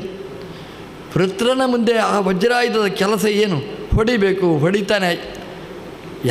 ಎಷ್ಟು ಪೆಟ್ಟಿದ್ದರೂ ವೃತ್ರನಿಗೇನೂ ಆಗುವುದಿಲ್ಲ. ಈ ಹೊಡೆಯುವ ಭಾರದಲ್ಲಿ ಆ ಇಂದ್ರನ ಕೈಯಿಂದ ವಜ್ರ ಜಾರಿ ಕೆಳಗೆ ಬಿತ್ತಂತೆ. ಯುದ್ಧದ ಕ್ರಮ ಏನು ಅಂತಂದರೆ, ಯುದ್ಧ ಮಾಡುವಾಗ ಆಯುಧ ಕೆಳಗೆ ಬಿದ್ದರೆ ಮತ್ತೆ ಮೇಲೆ ಎತ್ತಬಾರದು, ಇದು ನಿಯಮ. ಬೀಳಬಾರ್ದು, ಕೆಳಗೆ ಬೀಳಬಾರ್ದು. ಬಿದ್ದರೆ ಒಂದು ರೀತಿಯ ಸೋಲು ಅಂತ ಅರ್ಥ. ಈಗ ಇಂದ್ರ ಏನು ಮಾಡಬೇಕು, ವಜ್ರಾಯುಧ ಕೆಳಗೆ ಬಿದ್ದಿದೆ, ಎತ್ತುವ ಹಾಗಿಲ್ಲ. ಯುದ್ಧದ ನಿಯಮದಲ್ಲಿ ಅದು ಸೇರಿರ್ತಕ್ಕಂಥದ್ದು. ನಾವು ಪೂಜೆ ಮಾಡ್ತೇವೆ, ಪೂಜೆ ಮಾಡುವಾಗ ನಮ್ಮ ಕೈಯಲ್ಲಿ ದೇವರು ಬೀಳಬಾರ್ದು, ದೇವರ ಆಯುಧಗಳು ಬೀಳಬಾರ್ದು, ಶಂಖ ಚಕ್ರಾದಿಗಳು ಅಲ್ಲಿ ಇದ್ದದ್ದು ಬೀಳಬಾರ್ದು, ಘಂಟಾಮಣಿ ಬೀಳಬಾರ್ದು. ನಾವು ಓದ್ತೇವೆ, ಓದುವಾಗ ಕೈಯಿಂದ ಪುಸ್ತಕ ಕೆಳಗೆ ಬೀಳಬಾರ್ದು. ಓದ್ತೇವೆ ಡಮಾರ್ ಅಂತ ಪುಸ್ತಕ ಕೆಳಗೆ ಬಿದ್ದು ಬಿಡ್ತದೆ. ಇದೆಲ್ಲ ಅಧ್ಯಯನದ ಕ್ರಮಕ್ಕೆ ವಿರೋಧಿಯಾದ್ದು. ದೇವೇಂದ್ರನ ಕೈಯಿಂದ ವಜ್ರಾಯುಧನೇ ಬಿತ್ತು. ದೇವೇಂದ್ರ ಸಂತ್ರಸ್ತನಾದ, ಇನ್ನೇನು ಮಾಡಬೇಕು ನಾನು, ಇರುವುದು ಒಂದೇ ಜೀವಾತು ವಜ್ರಾಯುಧ, ಕೆಳಗೆ ಬಿತ್ತು ಅಂತ. ವೃತ್ರ ಮಾತಾಡ್ತಾನೆ. ಏನು ಹೇಳ್ತಾನೆ ಗೊತ್ತಾ ವೃತ್ರ? ನಮಗೆ ಆಶ್ಚರ್ಯ ಆಗುವ ಮಾತನ್ನು ಹೇಳ್ತಾನೆ. ಇಂದ್ರ, ಏನು ನೋಡ್ತೀನಿ ನೀನು, ಏನು ನಿನಗೆ ಆಲೋಚನೆ, ವಜ್ರಾಯುಧ ಹೇಗೆ ತೆಗೆಯುವುದು ಅಂತಲೋ, ತೆಗೆ, ಹಿಡ್ಕೋ, ನನಗೇನು ಚಿಂತೆ ಇಲ್ಲ, ನಾನು ಕೈ ಮುಗಿದು ಸ್ವಾಗತ ಮಾಡ್ತೇನೆ. ನೀನದೊಂದು ಹೊಡೆ ನನಗೆ ನೀನೆಲ್ಲ ಹೊಡೆಯುವುದು ವಜ್ರಾಯುಧ ಅಲ್ಲ, ಅದರಲ್ಲಿರ್ತಕ್ಕಂತಹ ವಿಷ್ಣು ನನ್ನನ್ನು ಹೊಡೆಯುತ್ತಾನೆ. ಹೊಡೀಲಿ, ಆ ವಿಷ್ಣು ಹೊಡೆದರೆ ನನಗೆ ಮೋಕ್ಷ ಆಗಿಬಿಡುತ್ತೆ. ಕೊನೆಯ ಕಾಲ ವಿಷ್ಣುವಿನಿಂದ ನಾನು ಸಾಯಬೇಕು, ವಿಷ್ಣುವಿನ ಸ್ಮರಣೆ ಬರಬೇಕು ನನಗೆ, ಹೊಡೆ ಅಂತ ಹೇಳಿದ. ಇಂದ್ರನಿಗೆ ದಿಗ್ಭ್ರಮೆ ಆಯ್ತಂತೆ. ಭೂತದ ಬಾಯಿಯಲ್ಲಿ ಭಗವದ್ಗೀತೆ ಅಂತ ಹೇಳಿದ ಹಾಗೇನೆ ಈ ಶತ್ರು ದೈತ್ಯ ಅವನ ಬಾಯಲ್ಲಿ ವಿಷ್ಣುವಿನ ಮಹಿಮೆ. ಅದು ಕೊನೆ ಯುದ್ಧದ ಕಾಲದಲ್ಲಿ ಜಗಳಾಡ್ತಾ ಇರ್ತೇವೆ ನಾವು. ಜಗಳಾಡುವಾಗ ರಾಸ್ಕಲ್ ಹೇಳ್ಬೋದೇ ಹೊರತು ನಾರಾಯಣ ನಾರಾಯಣ ಅಂತ ಯಾರಾದರೂ ಹೇಳ್ತಾರೆ? ಯುದ್ಧದ ಕಾಲದಲ್ಲಿ ಮಾತಾಡುವಾಗ ದೇವರು ಬಂದ್ರೇ ಎಲರ್ಜಿ, ಅದು ಬರಬಾರ್ದು. ಬಂದರೆ ಜಗಳ ಮಾಡಲಿಕ್ಕೆ ಆಗುವುದಿಲ್ಲ. ಬೈಯುವಾಗ ದೇವರು ಅದಷ್ಟು ದೂರ ಇರ್ತಾನೆ. ವೃತ್ರಾಸುರ ಯುದ್ಧ ಮಧ್ಯದಲ್ಲಿ ದೇವರ ಸ್ಮರಣೆ ಮಾಡ್ತಾನೆ. ನಮಗೆ ದೇವರ ಪೂಜೆ ಮಾಡುವಾಗಲೇ ದೇವರ ಸ್ಮರಣೆ ಬರುವುದಿಲ್ಲ, ಯುದ್ಧದ ಮಧ್ಯದಲ್ಲಿ ದೇವರ ಸ್ಮರಣೆ. ಮಧ್ವಾಚಾರ್ಯರು ಹೇಳ್ತಾರೆ, ಭಗವದ್ಗೀತೆಯ ಜಿಷ್ಟಿ ಹೇಳುವಾಗೆ ಹೇಳ್ತಾರೆ, ಸ್ವವಿಹಿತ ವೃತ್ಯ ಭಕ್ತಿಯ ಭಗವದಾರಾಧನಂ ಪರಮೋ ಧರ್ಮ. ಯುದ್ಧ ಧರ್ಮ, ಅದು ಹೇಗೆ ಧರ್ಮ? ದೇವರು ಪ್ರೀತನ ಹೊಡೆಯುವಾಗ ರಾಗದ್ವೇಷದಿಂದ ಹೊಡೆಯಬಾರ್ದು. ಇದು ಹೊಡೆಯುವಾಗ ದೇವರು ಪ್ರೀತನಾಗಲಿ, ಮತ್ಸ್ಯಾಯ ನಮಃ ಕೂರ್ಮಾಯ ನಮಃ ಅಂತ ಹೊಡೆದರೆ ಅದು ಯುದ್ಧ, ದೇವರಿಗೆ ಪ್ರಿಯಕರವಾದ ಸಂಧ್ಯಾವಂದನೆ, ಪೂಜೆ ಆಗುತ್ತೆ, ಧರ್ಮ ಅದು ಅಂತ ಇಡೀ ಗೀತೆಯ ಸಾರ. ಯುದ್ಧ ಮಾಡುವಾಗ ಸ್ವವಿಹಿತ ವೃತ್ಯ ಭಕ್ತಿಯ ಅದನ್ನು ಮಾಡಬೇಕಾದ್ದು, ಅದೇ ಧರ್ಮ ಅಂತ. ಆ ದೃಷ್ಟಿಯಲ್ಲಿ ವೃತ್ರ ಯುದ್ಧದ ಮಧ್ಯದಲ್ಲಿ ಭಗವಂತನನ್ನು ಸ್ಮರಣೆ ಮಾಡಿದ. ಇಂದ್ರನಿಗೆ ದಿಗ್ಭ್ರಮೆ ಆಯ್ತಂತೆ, ಆಶ್ಚರ್ಯ ಆಯ್ತಂತೆ. ಏನಪ್ಪ ಇದು ಕತೆ, ನನಗೇ ಸ್ಮರಣೆ ಬರ್ತಾ ಇಲ್ಲ ವಿಷ್ಣುವಿನದ್ದು, ಇವನಿಗೆ ಹೇಗೆ ಸ್ಮರಣೆ ಬಂತು ಅಂತ. ಆ ಕಥೆಯನ್ನು ಭಾಗವತ ಮುಂದೆ ಹೇಳುತ್ತೆ. ಯುದ್ಧದ ಮತ್ತೆ ದೇವರನ್ನು ಸ್ಮರಣೆ ಮಾಡಿ ವಜ್ರಾಯುಧ ತಗೊಳ್ತಾನೆ, ವಜ್ರಾಯುಧದಿಂದ ಹೊಡೆಯುತ್ತಾನೆ. ಇಂದ್ರನನ್ನೇ ನುಂಗಿಬಿಟ್ಟ ವೃತ್ರ. ಮೇಲಿಂದ ದೇವತೆಗಳು ಕಾತರರಾಗಿ ನೋಡ್ತಾ ಇದ್ದಾರಂತೆ ವೃತ್ರರ ಯುದ್ಧವನ್ನು. ವೃತ್ರಾಸುರ ಇಂದ್ರನೇ ನುಂಗಿದ. ದೇವತೆಗಳು ಛ ದೇವತೆಗಳಿಗೆ ಆ ಟೆನ್ಷನ್, ಎಂಥ ಟೆನ್ಷನ್. ಇಂದ್ರ ಹೋದ, ಯಾಕೆಂದರೆ ವೃತ್ರ ನುಂಗಿಯೇ ಬಿಟ್ಟ, ಇಂದ್ರನೇ ಇಲ್ಲ. ಎಲ್ಲ ಹೋಗಿ ದೇವರ ಹತ್ರ ಹೇಳಿದ್ರಂತೆ, ದೇವರೇ ವೃತ್ರ ಇಂದ್ರನನ್ನು ನುಂಗಿಬಿಟ್ಟ ಅಂತ. ದೇವರು ಹೇಳಿದ, ನೋಡಿ ಆರಾಮ ನೋಡಿ, ಟೆನ್ಷನ್ ಮಾಡಿಕೊಳ್ಬೇಡಿ, ನೋಡಿ ಚಂದ ಇದೆ ಯುದ್ಧ ಅಂತ. ವೃತ್ರ ಇಂದ್ರನನ್ನು ನುಂಗಿದರೆ ವಜ್ರಾಯುಧದಿಂದ ವೃತ್ರನನ್ನು ಭೇದಿಸಿ ಇಂದ್ರ ಹೊರಗೆ ಬಂದ, ವೃತ್ರ ಕೆಳಗೆ ಬಿದ್ದ, ಸತ್ತು ಹೋದ ಅಂತ ಭಾಗವತ ಕಥೆಯನ್ನು ಹೇಳಿತು. ವೃತ್ರನನ್ನು ಸಂಹಾರ ಮಾಡಿದ ಬಗೆಯನ್ನು ಹೇಳಿತು. ವಿಶ್ವರೂಪಾಚಾರ್ಯರನ್ನು ಕೊಂದ ಇಂದ್ರ ವೃತ್ರನನ್ನೂ ಕೊಂದ ಅಂತ. ಹೇಗೆ ಕೊಂದ ಇಂದ್ರ ಅಂತ ಒಂದು ಪ್ರಶ್ನೆ ನಮಗೆ. ಯಾಕೆ ಅಂತಂದರೆ ಆರಾಧನೆ ಮಾಡಿ, ಹೋಮ ಮಾಡಿ, ವೃತ್ರನನ್ನು ಸಾಯಿಸುವ ಮಗ ಬೇಕು ಅಂತ, ಇಂದ್ರನನ್ನು ಕೊಲ್ಲುವ ಮಗ ಬೇಕು ಅಂತ ಹೋಮ ಮಾಡಿಸಿ ವೃತ್ರ ಹುಟ್ಟಿದ್ದು. ವೃತ್ರ ಹೇಗೆ ಸತ್ತ, ಇಂದ್ರ ಹೇಗೆ ಬದುಕಿ ಉಳಿದ ಅಂತ ಕುತೂಹಲ. ಅದಕ್ಕೆ ಹೇಳ್ತಾರೆ, ಭಾಗವತದಲ್ಲಿ ಹೇಳ್ತಾರೆ, ಸ್ವರತೋಪರೋಧಾತ್. ಆ ಪುರೋಹಿತರು ಮಂತ್ರ ಹೇಳುವಾಗ ತಪ್ಪು ಹೇಳಿದರು. ಅವರು ಇಂದ್ರಶತ್ರು ವರ್ಧಸ್ವ ಅಂತ ಹೇಳಿದ್ದು. ಇಂದ್ರಶತ್ರು ಅಂತಂದರೆ, ಶತ್ರು ಅಂದರೆ ಕೊಲ್ಲುವವ, ಇಂದ್ರನನ್ನು ಕೊಲ್ಲುವವ ನನಗೆ ಬರಲಿ ಅಂತ ಹೇಳಿದ್ದು. ಅದು ಹೇಳುವಾಗ ಸ್ವರ ತಪ್ಪಾಗಿ ಇಂದ್ರನೇ ಕೊಲ್ಲುವ, ಇಂದ್ರನಿಂದ ಸಾಯುವ ಮಗ ನನಗೆ ಬರಲಿ ಅಂತ ಆ ಸ್ವರಾಪರಾಧದಿಂದಾಗಿ ಮಂತ್ರ ಕೆಟ್ಟು ಹೋಯಿತು. ಹಾಗಾಗಿ ಇಂದ್ರನೇ ಕೊಲ್ಲುವ ಮಗ ಅಂದರೆ ಇಂದ್ರನಿಂದ ಸಾಯಲ್ಪಟ್ಟಂತಹ ಮಗ ಹುಟ್ಟಿದ. ಮಂತ್ರದೋಷ ಅಂದರೆ ಹೋಮ ಅನ್ಯಾಯ ಮಾಡಲಿಲ್ಲ, ಆ ಹೋಮ ಹೇಳುವವರು ತಪ್ಪು ಹೇಳಿದ್ರು ಸ್ವರ. ಹಾಗಾಗಿ ಆ ಫಲ ವಿಪರೀತ ಆಯಿತು. ಮಂತ್ರ ಹೇಳುವಾಗ ಜಾಗರೂಕರಾಗಿ ಮಂತ್ರ ಹೇಳಬೇಕು. ಸ್ವಲ್ಪ ಸ್ವರ ಅಪರಾಧ ಆಯಿತು ಅಂತಂದರೆ ಹಾಗಾಗುತ್ತೆ. ಲೋಕದಲ್ಲಿಯೂ ಹಾಗಿದೆ ನೋಡಿ, ಮಾತಾಡುವಾಗ ಸ್ವಲ್ಪ ವಾಯ್ಸ್ ಆಚೆ ಈಚೆ ಆಯಿತು ಅಂತಂದರೆ ಮೀನಿಂಗೇ ಬದಲಾವಣೆ ಆಗಿಬಿಡುತ್ತೆ. ನೀವು ಭಾಗವತ ಹೇಳ್ತೀರಿ, ನೀವು ಭಾಗವತ ಹೇಳ್ತೀರಾ ಅಂದರೆ ಹೇಳೋದಿಲ್ಲ ಅಂತ ಅರ್ಥ. Negative meaning. ನೀವು ಜ್ಞಾನಿಗಳ ಅಲ್ಲ ಅಂತ ಆ ವಾಯ್ಸ್ನಲ್ಲಿ ನೆಗೆಟಿವ್ ಮೀನಿಂಗ್ ಬಂದುಬಿಡುತ್ತೆ. ಹಾಗೆ ವೃತ್ರ ಇಂದ್ರಶತ್ರು ಅಂತ ಹೇಳುವಾಗ ಇಂದ್ರ ಕೊಲ್ಲುವ ಮಗ ಹುಟ್ಟಬೇಕು ಅಂತ ಅರ್ಥ ಬಂತು. ಹಾಗಾಗಿ ವೃತ್ರ ಸೋತ, ಇಂದ್ರನೇ ಗೆದ್ದ.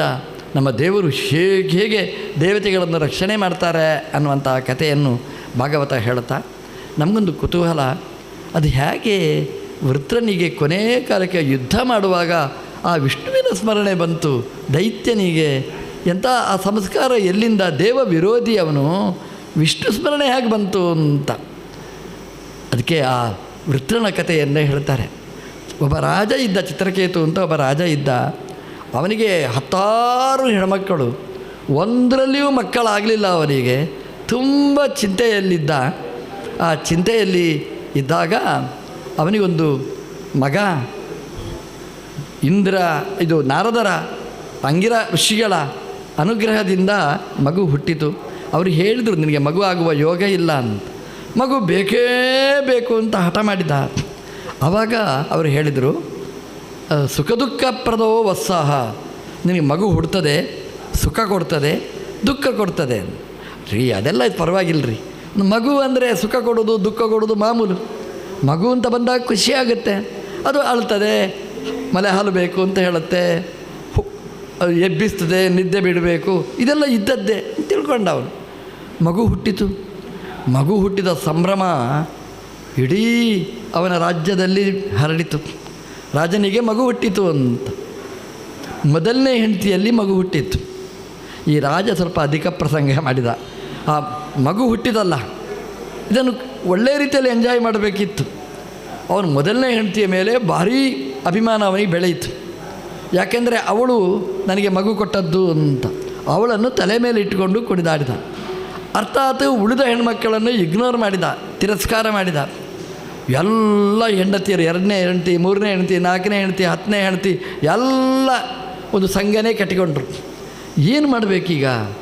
ಈ ಮಗು ಇದ್ದದ್ರಿಂದ ರಾಜ ಮೊದಲನೇ ಹೆಂಡತಿಯನ್ನು ಪ್ರೀತಿಸ್ತಾನೆ, ನಮ್ಮನ್ನೆಲ್ಲ ದ್ವೇಷ ಮಾಡ್ತಾನೆ ಅಂತ. ಹಾಗಾದರೆ ಯಾವುದು ಮೂಲ ಆಯಿತು ನಮಗೆ? ರಾಜ ನಮ್ಮನ್ನು ಅವಮಾನ ಮಾಡಲಿಕ್ಕೆ ಈ ಮಗುವೇ ಇಲ್ಲ ಅಂತ ಮಾಡಬೇಕು ಅಂತ. ಏನು ಮಾಡಬೇಕು? ಅದಕ್ಕೆ ಮಗುವಿಗೆ ವಿಷ ಹಾಕಬೇಕು. ಎಂಥ ಕಠೋರವಾದ ಮನಸ್ಸು ನೋಡಿ. ಮಗುವಿಗೆ ವಿಷ ಹಾಕಿಯೇ ಬಿಟ್ಟರು. ಈಗಾದರೆ ಭಯ, CCTV ಇದೆ.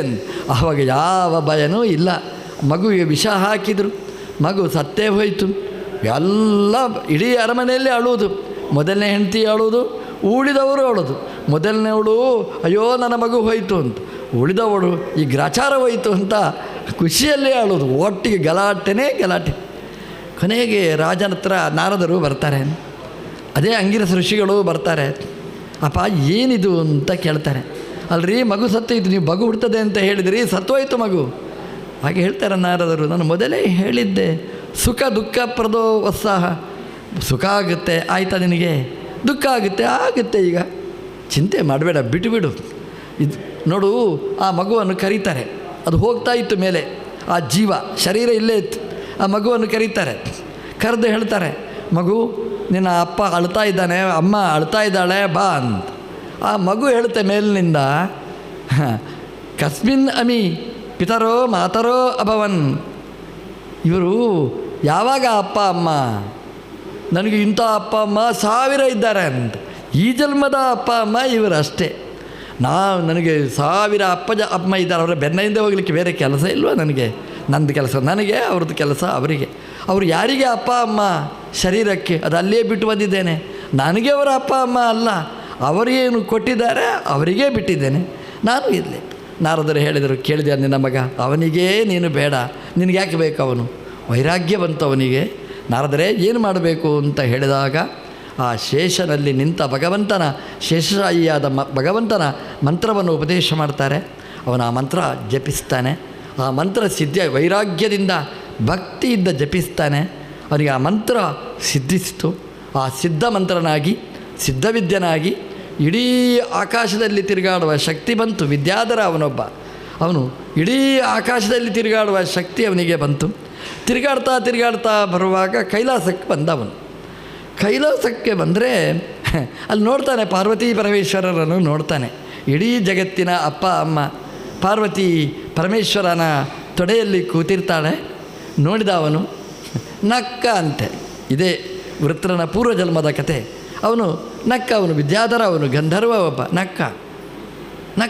ಯಾಕೆ ಅಂತಂದರೆ ಇಡೀ ಸಭೆಯಲ್ಲಿ ನೋಡ್ತಾ ಇರುವಾಗ ಹೆಂಡತಿಯನ್ನು ತನ್ನ ತೊಡೆಯಲ್ಲಿ ಕೂಡಿಸಿಕೊಂಡು ಯಾರಾದರೂ ಹೀಗೆ ಅಭಿಮಾನ ಮಾಡ್ತಾರಾ ಅಂತ ನಕ್ಕ ಅಂತ. ಯಾರ ಬಗ್ಗೆನೋ ನಕ್ಕಿರೋ ತೊಂದರೆ ಇಲ್ಲ, ಅಪ್ಪ ಅಮ್ಮನ ಬಗ್ಗೆ, ಇಡೀ ಜಗತ್ತಿನ ತಂದೆ ತಾಯಿ ಪಾರ್ವತೀ ದೇವಿಯರಿಗೆ ಸಿಟ್ಟು ಬಂತು. ನೋಡಿ, ನೀನು ರಾಕ್ಷಸನಾಗಿ ಹುಟ್ಟು ಅಂತ ಹೇಳಿದರು. ರುದ್ರದೇವರು ನಕ್ಕರಂತೆ, ಅಮ್ಮ ಏನು ಗುಬ್ಬಚ್ಚಿಯ ಮೇಲೆ ನಿಂದು ಬ್ರಹ್ಮಾಸ್ತ್ರ ಪ್ರಯೋಗ ಯಾಕೆ ಹೀಗೆ ಮಾಡಿದೆ? ಇಲ್ಲ, ಅವಮಾನ ಮಾಡಿದ್ದ ನಮಗೆ, ಅದಕ್ಕೆ ಈ ಶಿಕ್ಷೆ ಕೊಟ್ಟೆ, ಇದು ಶಿಕ್ಷೆ ಅಲ್ಲ ಅಂತ ಹೇಳಿದ್ರಂತೆ ರುದ್ರದೇವರು. ನೋಡು ಅಂತ ಹೇಳಿದ್ರಂತೆ. ನಿಗೆ ಕೊಡು, ನೀನು ದೈತ್ಯನಾಗಿ ಹುಟ್ಟು ಅಂತ. ನಮಗಾದರೆ ಟೆನ್ಷನ್ ಆಗ್ತದೆ ನೋಡಿ, ದೈತ್ಯನಾಗಿ ಶಾಪ ಕೊಟ್ಟರು, ನಾನು ದೈತ್ಯನಾಗಿ ಹುಟ್ಟಬಾರ್ದು, ರಿಕ್ವೆಸ್ಟ್ ಮಾಡಬೇಕು ಅಂತ. ಅವ ಏನು ಮಾಡಿದ ಅಂದರೆ ಪಾರ್ವತಿ ಪರಮೇಶ್ವರಿಗೆ ನಮಸ್ಕಾರ ಮಾಡಿದ ಅಂತ. ನಮಸ್ಕಾರ ಮಾಡಿ ಹೇಳಿದ ಅಂತ, ನಿಮ್ಮದು ಅನುಗ್ರಹ ಅಂತ ಹೇಳಿದ ಅಂತ. ಎಲ್ಲಿಯಾದರೂ ದೈತ್ಯನಾಗಿ ಹುಟ್ಟು ಅಂತಂದರೆ ಅನುಗ್ರಹ ಅಂತ ಯಾರಾದರೂ ಹೇಳ್ತಾರ? ಹೇಳಿದರು ನೋಡಿ. ರುದ್ರದೇವರು ನಕ್ಕರಂತೆ, ನೋಡಿದೆಯಾ, ದೇವರ ಭಕ್ತ ಅಂದರೆ ಹಿಂಗಿರ್ತಾರೆ. ಏನು ಬಂತು ದೇವರ ಅನುಗ್ರಹ ಅಂತ ಹೇಳ್ತಾರೆ. ಪಾರ್ವತಿ ದೇವರಿಗೆ ತುಂಬ ಖುಷಿ ಆಯ್ತಂತೆ.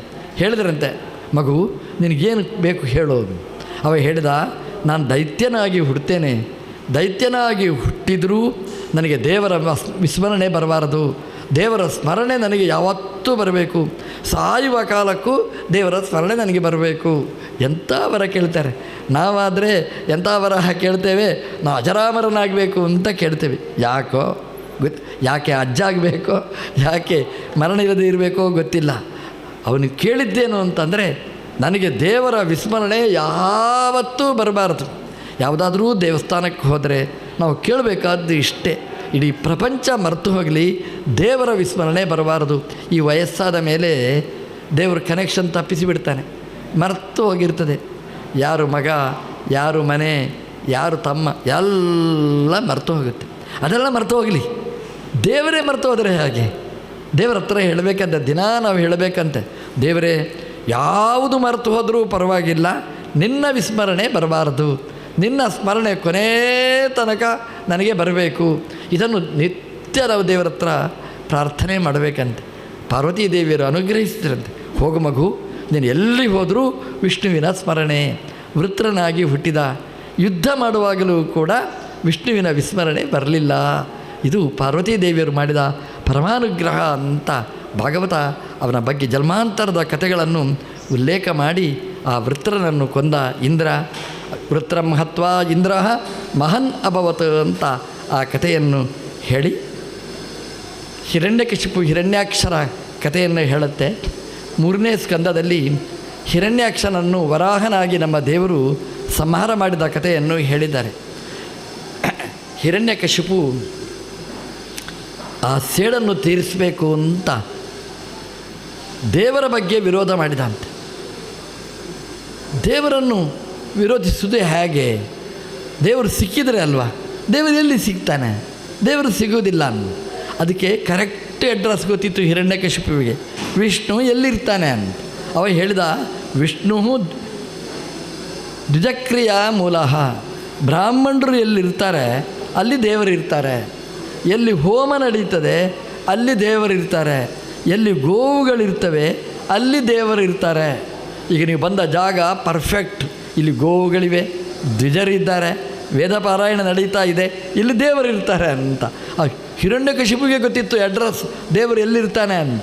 ಹಾಗೆ ನಿಮಗೂ ಚೆನ್ನಾಗಿ ಗೊತ್ತಿದೆ, ದೇವರನ್ನು ಇಲ್ಲಿ ಸರಿ ಹುಡುಕೊಂಡು ಪೇಜಾವರ ಸ್ವಾಮಿಗಳು ಒಳ್ಳೆಯ ಗೋಶಾಲೆ ಮಾಡಿ ಗೋಪಾಲಕೃಷ್ಣನನ್ನು ಇಲ್ಲಿ ಪ್ರತಿಷ್ಠೆ ಮಾಡಿದ್ದಾರೆ. ಇಲ್ಲಿ ಕಲಿಯುಗನೇ ಬರುವುದಿಲ್ಲ, ದೇವತೆಗಳೇ ಇಲ್ಲಿ ಇರ್ತಾರೆ. ಇಂತಹ ಜಾಗ ಅವನು ಹಿರಣ್ಯಕಶಿಪು ಎಲ್ಲ ಹೋಮವನ್ನು ಧ್ವಂಸಗೊಳಿಸಿದ, ಎಲ್ಲ ಬ್ರಾಹ್ಮಣರಿಗೆ ಹಿಂಸೆ ಕೊಟ್ಟ ಹಿರಣ್ಯಕಶಿಪು ಅವನು ಇಡೀ ಜಗತ್ತು ತನ್ನ ವಶ ಅಂತ ಮಾಡಿಕೊಂಡ. ಎಲ್ಲ ಕಡೆ ನಾನೇ ಅಂತ ವಿಜೃಂಭಿಸಿದ. ಹಿರಣ್ಯಕಶಿಪು ಇಲ್ಲ ಅಂತ ಚಿಂತನೆ ಮಾಡಬೇಡಿ. ಇಂಡಿಯಾ ಗ್ರೂಪ್ ಅಂದರೆ ಅವರೇ ಎಲ್ಲ ಹಿರಣ್ಯಕಶಿಪು ಮಯ ಅಂತ ಅರ್ಥ. ಹೋಮ ಮಾಡಬೇಡಿ, ದೇವರು ಬೇಡ, ದೇವತೆಗಳು ಬೇಡ ಅಂತ ಹೇಳುವುದು ಎಲ್ಲ ಒಟ್ಟಿಗೆ ಸೇರಿ ನಮ್ಮ ಭೂಮಿಗೆ ಬಂದವರು ಹಿರಣ್ಯಕಶಿಪುವೇ 5 ಪಕ್ಷವಾಗಿ ಇಲ್ಲಿ ಬಂದು ಇಂತಹ ಹೋಮ ಮಾಡಬೇಡಿ, ದೇವರನ್ನು ಪೂಜೆ ಮಾಡಬೇಡಿ, ಧರ್ಮನೇ ಬೇಡ, ಸನಾತನ ಸಂಸ್ಕೃತಿಯೇ ಬೇಡ ಅಂತ ಹೇಳುವ ಪಕ್ಷ. ಹಾಗಾಗಿ ಆ ಹಿರಣ್ಯಕಶಿಪು ಅವನು ಸಂಹಾರ ಆಗಬೇಕಾದ್ರೆ ನರಸಿಂಹ ಬರಬೇಕು, ನರಸಿಂಹದೇವರನ್ನೇ ಚಿಂತನೆ ನಾವು ಮಾಡಬೇಕು. ಹಿರಣ್ಯಕಶಿಪು ಇಡೀ ಜಗತ್ತನ್ನು ತನ್ನ ವಶದಲ್ಲಿಟ್ಟುಕೊಂಡ. ಹೋಮ ಆದರೆ ಹಿರಣ್ಯಕಶಿಪುವಿನ ಮಂತ್ರ ಹೇಳಬೇಕು, ದೇವರ ಮಂತ್ರ ಹೇಳುವ ಹಾಗೆ ಇಲ್ಲ. ಎಲ್ಲಿಯಾದರೂ ಒಂದು ಅರ್ಚನೆ ದಾನ ಆದರೆ ಹಿರಣ್ಯಕಶಿಪುವಿನ ಹೆಸರಲ್ಲಿ ಮಾಡಬೇಕು. ಎಲ್ಲ ಆರ್ಡರ್ ಮಾಡಿದ. ಹಿರಣ್ಯಕಶಿಪು ತಪಸ್ಸು ಮಾಡಲಿಕ್ಕೆ ಹೊರಟ. ನಾವು ಕಲಿಬೇಕಾದ ಒಂದು ಪಾಠ ಇದೆ ಹಿರಣ್ಯಕಶಿಪುವಿನ ಹತ್ರ.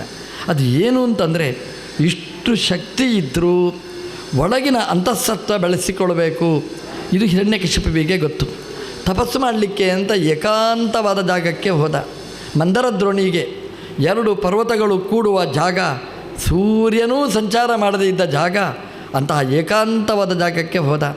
ಸೂರ್ಯನ ಬೆಳಕೂ ಬೀಳದೇ ಇರತಕ್ಕ ಜಾಗಕ್ಕೆ ಹೋಗಿ ಬರೀ ಹೆಬ್ಬೆಟ್ಟಲ್ಲಿ ನಿಂತು 2 ಊರ್ಧ್ವಬಾಹು 2 ಕೈಯನ್ನು ಮೇಲಕ್ಕೆ ಎತ್ತಿ ತಪಸ್ಸು ಮಾಡಿದ. ಎಂತಹ ಏಕಾಂತ, ಎಂತಹ ತಪಸ್ಸು, ಭಯಾನಕ ತಪಸ್ಸು ಮಾಡಿದ. ಭಾಗವತ ಅಪ್ಪನ ಕಥೆಯನ್ನೂ ಹೇಳಿದೆ, ಮಗನ ಕಥೆಯನ್ನೂ ಹೇಳಿದೆ. ಅಪ್ಪ ಹಿರಣ್ಯಕಶಿಪು ಮಂದರದ್ರೋಣಿಗೆ ಹೋದ, ತಪಸ್ಸು ಮಾಡಿದ. ಮಗ ಪ್ರಹ್ಲಾದ ಕಯಾದುವಿನ ಗರ್ಭದೊಳಗೆ ಪ್ರವೇಶ ಮಾಡಿದ, ಅಲ್ಲಿ ತಪಸ್ಸು ಮಾಡಿದ. ಹಿರಣ್ಯಕಶಿಪು ಮಂದರದ್ರೋಣಿಯಲ್ಲಿ ತಪಸ್ಸು ಮಾಡಿದ. ಮಗ ಪ್ರಹ್ಲಾದ ಅಮ್ಮನ ಉದರದಲ್ಲಿ ಕಯಾದುವಿನ ಗರ್ಭದಲ್ಲಿ ಪ್ರವೇಶ ಮಾಡಿ ತಪಸ್ಸು ಮಾಡಿದ. ಯಾರ ತಪಸ್ಸು ದೊಡ್ಡದು ಅಂತ ತಕ್ಕಡಿಯಲ್ಲಿ ಇಟ್ಟು ತೂಗಿ, ಇಡೀ ಭಾಗವತ ತೂಗಿ ನಮಗೆ ತೋರಿಸಿಕೊಟ್ಟಿದೆ. ಹಿರಣ್ಯಕಶಿಪು ಬ್ರಹ್ಮದೇವರನ್ನು ತಪಸ್ಸು ಮಾಡಿದ. ಪ್ರಹ್ಲಾದ ಎಂತಹ ತಪಸ್ಸು! ನೀವು ಕೇಳ್ತೀರಿ, ಗರ್ಭದಲ್ಲಿರುವಾಗ ಏನ್ರೀ ತಪಸ್ಸು ಅಂತ. ನಾರದರು ಉಪದೇಶ ಮಾಡ್ತಾರೆ ಅಂತ. ಕಯಾದುವಿಗೆ ಏನು ಗೊತ್ತು? ಹೇಳ್ತಾನೆ ಪ್ರಹ್ಲಾದ, ಮಾತೃತ್ವ ಸ್ತ್ರೀತ್ವ ತಿರೋದದೆ. ಅವಳು ಹೆಣ್ಮಕ್ಕಳು ಪಾಪ, ಸಾವಿರಾರು ಚಿಂತನೆಗಳು. ಹಾಗಾಗಿ ನಾರದರು ಹೇಳಿದ್ದು ಗೊತ್ತಾಗಿಲ್ಲ, ನನಗೆ ಗೊತ್ತಾಯಿತು ಅಂತ. ಆ ಒಳಗಿದ್ದ ಪ್ರಹ್ಲಾದನಿಗೆ ನಾರದರ ಉಪದೇಶ ನಡೀತಂತೆ. ಅಮ್ಮನ ಆಹಾರ, ಅಮ್ಮ ತಿಂದ ಆಹಾರ ದೇವರು ಆ ಚರ್ಮದ ಚೀಲದ ಒಳಗಿರ್ತಕ್ಕ ಮಗುವಿಗೆ ಟ್ಯೂಬಿನ ಮೂಲಕ ನಮ್ಮ ದೇವರು ಕಳಿಸ್ತಾನೆ ನೋಡಿ. ಅದೇ ರೀತಿ ನಾರದರು ಕಯಾದುವಿನ ಹೊರಗೆ ಕೂತ ನಾರದರು ಕಯಾದುವಿನ ಕಿವಿಯಲ್ಲಿ ದೇವರ ಮಹಿಮೆಗಳನ್ನು ತಿಳಿಸಿ ಒಳಗಿನಿಂದ ಪ್ರಹ್ಲಾದನಿಗೆ ತತ್ವಜ್ಞಾನದ ಆಹಾರವನ್ನು ಒಳಗಿನ ಮೂಲಕ ಕೊಟ್ಟರು. ಭಾಗವತ ಹೇಳುತ್ತೆ. ಮಕ್ಕಳಿಗೆ ನಾವು ಕೊಡಬೇಕಾದ್ದು ಏನು? ಸಾಮಾನ್ಯವಾಗಿ ನಮ್ಮಲ್ಲಿ ಏನಿದೆ ಅಂತಂದರೆ, ಒಂದು ಮಗು ಅಮ್ಮನ ಉದರದಲ್ಲಿ ಬೆಳೆಯುತ್ತದೆ ಅಂತಾದಾಗ ಫಿಕ್ಸೆಡ್ ಡಿಪಾಸಿಟ್ ಇಟ್ಟಿರ್ತಾರೆ. ಮಗುವಿಗೆ ಇಷ್ಟು ಡಿಪಾಸಿಟ್ ಅಂತ, ಮಗುವಿಗೆ ಇಷ್ಟು ಬಂಗಾರ, ಇಷ್ಟು ವಜ್ರ, ಇಷ್ಟು ಮನೆ, ಇಷ್ಟು ಆಸ್ತಿ, ಇನ್ನೂ ಹುಟ್ಟಲಿಲ್ಲ, ಅಷ್ಟರ ಒಳಗೆ ಫಿಕ್ಸೆಡ್ ಡಿಪಾಸಿಟ್. ಭಾಗವತ ಹೇಳುತ್ತೆ, ಯಾವ ಮಗುವಿನ ಹೆಸರಲ್ಲಿಯೂ ಹೊರಗಿನ ಲೌಕಿಕ ದ್ರವ್ಯಮಯವಾದ ಫಿಕ್ಸೆಡ್ ಡಿಪಾಸಿಟ್ ಇಡಬೇಡಿ. ಒಂದು ಫಿಕ್ಸೆಡ್ ಡಿಪಾಸಿಟ್ ಇದೆ, ಅದು ವಿದ್ಯೆ. ಅದನ್ನು ಕೊಡಿ. ವಿದ್ಯೆ ಎಲ್ಲಿಂದ? ಸಾಮಾನ್ಯವಾಗಿ ಮಕ್ಕಳಿಗೇ ವಿದ್ಯೆ ಅಂತ ನಾವು ಹೇಳ್ತೀವಿ. ಬೇಬಿ ಹೋಮ್, ಇದು ಚಿಕ್ಕ ವಯಸ್ಸಿನಲ್ಲಿ ಆಟ, ಅಲ್ಲಿಂದ ವಿದ್ಯೆ ಕೊಡೋದು ಅಂತ. ಅಲ್ಲಿಂದ ಅಲ್ಲ. ಎಲ್ಲಿಂದ? ಅಮ್ಮನ ಗರ್ಭದಲ್ಲಿ ಪ್ರವೇಶ ಆದಲ್ಲಿಂದ ಎಜುಕೇಷನ್ ಪ್ರಾರಂಭ ಆಗಬೇಕು ಅಂತ ಪ್ರಹ್ಲಾದನಿಗೆ ನಾರದರು ಕೊಟ್ಟ ಉಪದೇಶ. ರಾತ್ರಿ ಹಗಲು ನಾರದರ ಆಶ್ರಮದಲ್ಲಿ ಪ್ರಹ್ಲಾದನಿಗೆ ಶಿಕ್ಷಣೆ ನಡೆಯಿತು. ಅಮ್ಮನ ಗರ್ಭದಲ್ಲಿರುವಾಗ ಉಪನಿಷತ್ತು ಹೇಳುತ್ತೆ, ತೈತರೇಯ ಉಪನಿಷತ್ತು ಹೇಳುತ್ತೆ, ತಪಸ್ಸು ಅಂದರೆ ಏನು ಅಂತ ಪ್ರಶ್ನೆ ಮಾಡಿಕೊಂಡು ಉಪನಿಷತ್ತು ಹೇಳ್ತದೆ, ತದ್ದಿ ತಪಃ ಸ್ವಾಧ್ಯಾಯ ಪ್ರವಚನ ಏವೇತಿ ನಾಕೋ ಮೌದ್ಗಲ್ಯ ತದ್ದಿ ತಪಃ. ತಪಸ್ಸು ಅಂದರೆ ಯಾವುದು?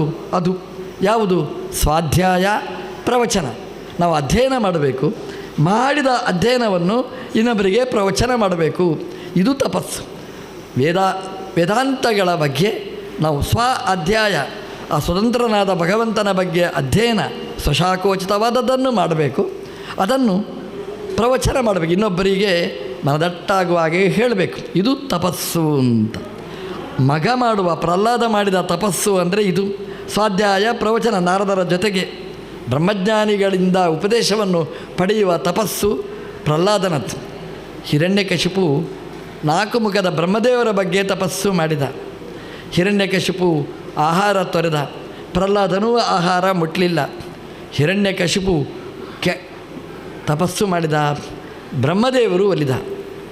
ಪ್ರಹ್ಲಾದ ತಪಸ್ಸು ಮಾಡಿದ, ಭಗವಂತನೇ ಒಲಿದ. ನಮಗೆ ಯಾರು ಒಲಿಯಬೇಕು? ಭಾಗವತ ಹೇಳಿತು. ಹಿರಣ್ಯಕಶಿಪು ತಪಸ್ಸು ಮುಗಿಯಿತು, ಬ್ರಹ್ಮದೇವರು ಬಂದರು. ಹಿರಣ್ಯಕಶಿಪು ನಿನಗೇನು ಬೇಕು ಹೇಳು ಅಂತ ಹೇಳಲಿಕ್ಕೇ ಆಗಲಿಲ್ಲ ಅಂತೆ. ದಂಶ ಭಕ್ಷಿತ ಶರೀರಸ್ಯ, ಎಲ್ಲ ಹುಳುಗಳು ಕಚ್ಚಿ ಕಚ್ಚಿ ಕಚ್ಚಿ ಅವನ ದೇಹನೇ ಇಲ್ಲಂತೆ, ಮಾಂಸನೇ ಇರಲಿಲ್ಲಂತೆ, ರಕ್ತನೇ ಒಣಗಿ ಹೋಗಿತ್ತಂತೆ. ಮತ್ತೆ ಎಷ್ಟು? ಪ್ರಾಣಾಹ ಅಸ್ಥಿಷು ಸೇರತೆ, ಬರೀ ಎಲುಬು ಮಾತ್ರ ಅಂತೆ, ಮತ್ತೇನೂ ಇರಲಿಲ್ಲಂತೆ. ಎಲುಬಿನ ಹಂದರ ಅಷ್ಟೇ ಉಳಿದಿತ್ತು. ಹೇಗೆ ಮಾತಾಡಬೇಕು? ನಮಗೆ ಒಂದು ಉಪವಾಸ ಏಕಾದಶಿ ಮಾಡಿದರೆ ಅಯ್ಯೋ ಎಷ್ಟು ನಮ್ಮದು ಎನರ್ಜಿ ಹೋಯಿತು, ಅಯ್ಯೋ ಅಯ್ಯೋ ಅಯ್ಯೋ ಅಂತ ಒದ್ದಾಡ್ತಾ ಇರ್ತೇವೆ. 100 ವರ್ಷ ತಪಸ್ಸು ಮಾಡಿದ ಹಿರಣ್ಯಕಶಿಪು ಇಡೀ ಶರೀರನೇ ಹೋಯಿತು. ಅವನಿಗೆ ಶರೀರದ ಮೇಲೆ ವ್ಯಾಮೋಹ ಇರಲಿಲ್ಲ, ದೇವರನ್ನು ಮೇಲಿನ ಲೋಕದಿಂದ ಕೆಳಗಿಳಿಸಬೇಕು ಅಂತಿತ್ತು. ಬ್ರಹ್ಮದೇವರು ಮಾತಾಡಿಸಿದರು, ಹೊಗಳಿದರು. ಅಪ್ಪ, ಇಂಥ ತಪಸ್ಸು ಯಾರು ಮಾಡ್ತಾರೆ? ನಿರಂಬು, ನೀರು ಇಲ್ಲದೇ ಯಾರು ತಪಸ್ಸು ಮಾಡ್ತಾರೆ? ಪ್ರಾಣಾಂಧಾರಯೇತ್ ನಿರಂಬು, ನೀರಿಲ್ಲದೆ ಯಾರು ಬದುಕಲಿಕ್ಕೆ ಸಾಧ್ಯ? ನೀರು ಬಿಟ್ಟು ಎಲ್ಲವನ್ನೂ ಬಿಟ್ಟು ತಪಸ್ಸು ಮಾಡಿದಿ, ನಿನಗೇನು ಬೇಕು? ಮಾತಾಡಲಿಕ್ಕಾಗಲಿಲ್ಲ. ಬ್ರಹ್ಮದೇವರು ಕಮಂಡಲುವಿನಿಂದ ಜಲವನ್ನು ಪ್ರೋಕ್ಷಣೆ ಮಾಡಿದರು. ದಿವ್ಯ ಶರೀರ ಬಂತಂತೆ ಹಿರಣ್ಯಕಶಿಪು. ಹಿರಣ್ಯ ಅಂದರೆ ಬಂಗಾರದಂತಹ ಪ್ರಕಾಶಮಾನವಾದ, ಕಶಿಪು ಅಂದರೆ ಶರೀರ ಅವನಿಗೆ ಬಂತು, ಬಂಗಾರದ ಶರೀರ ಬಂತು.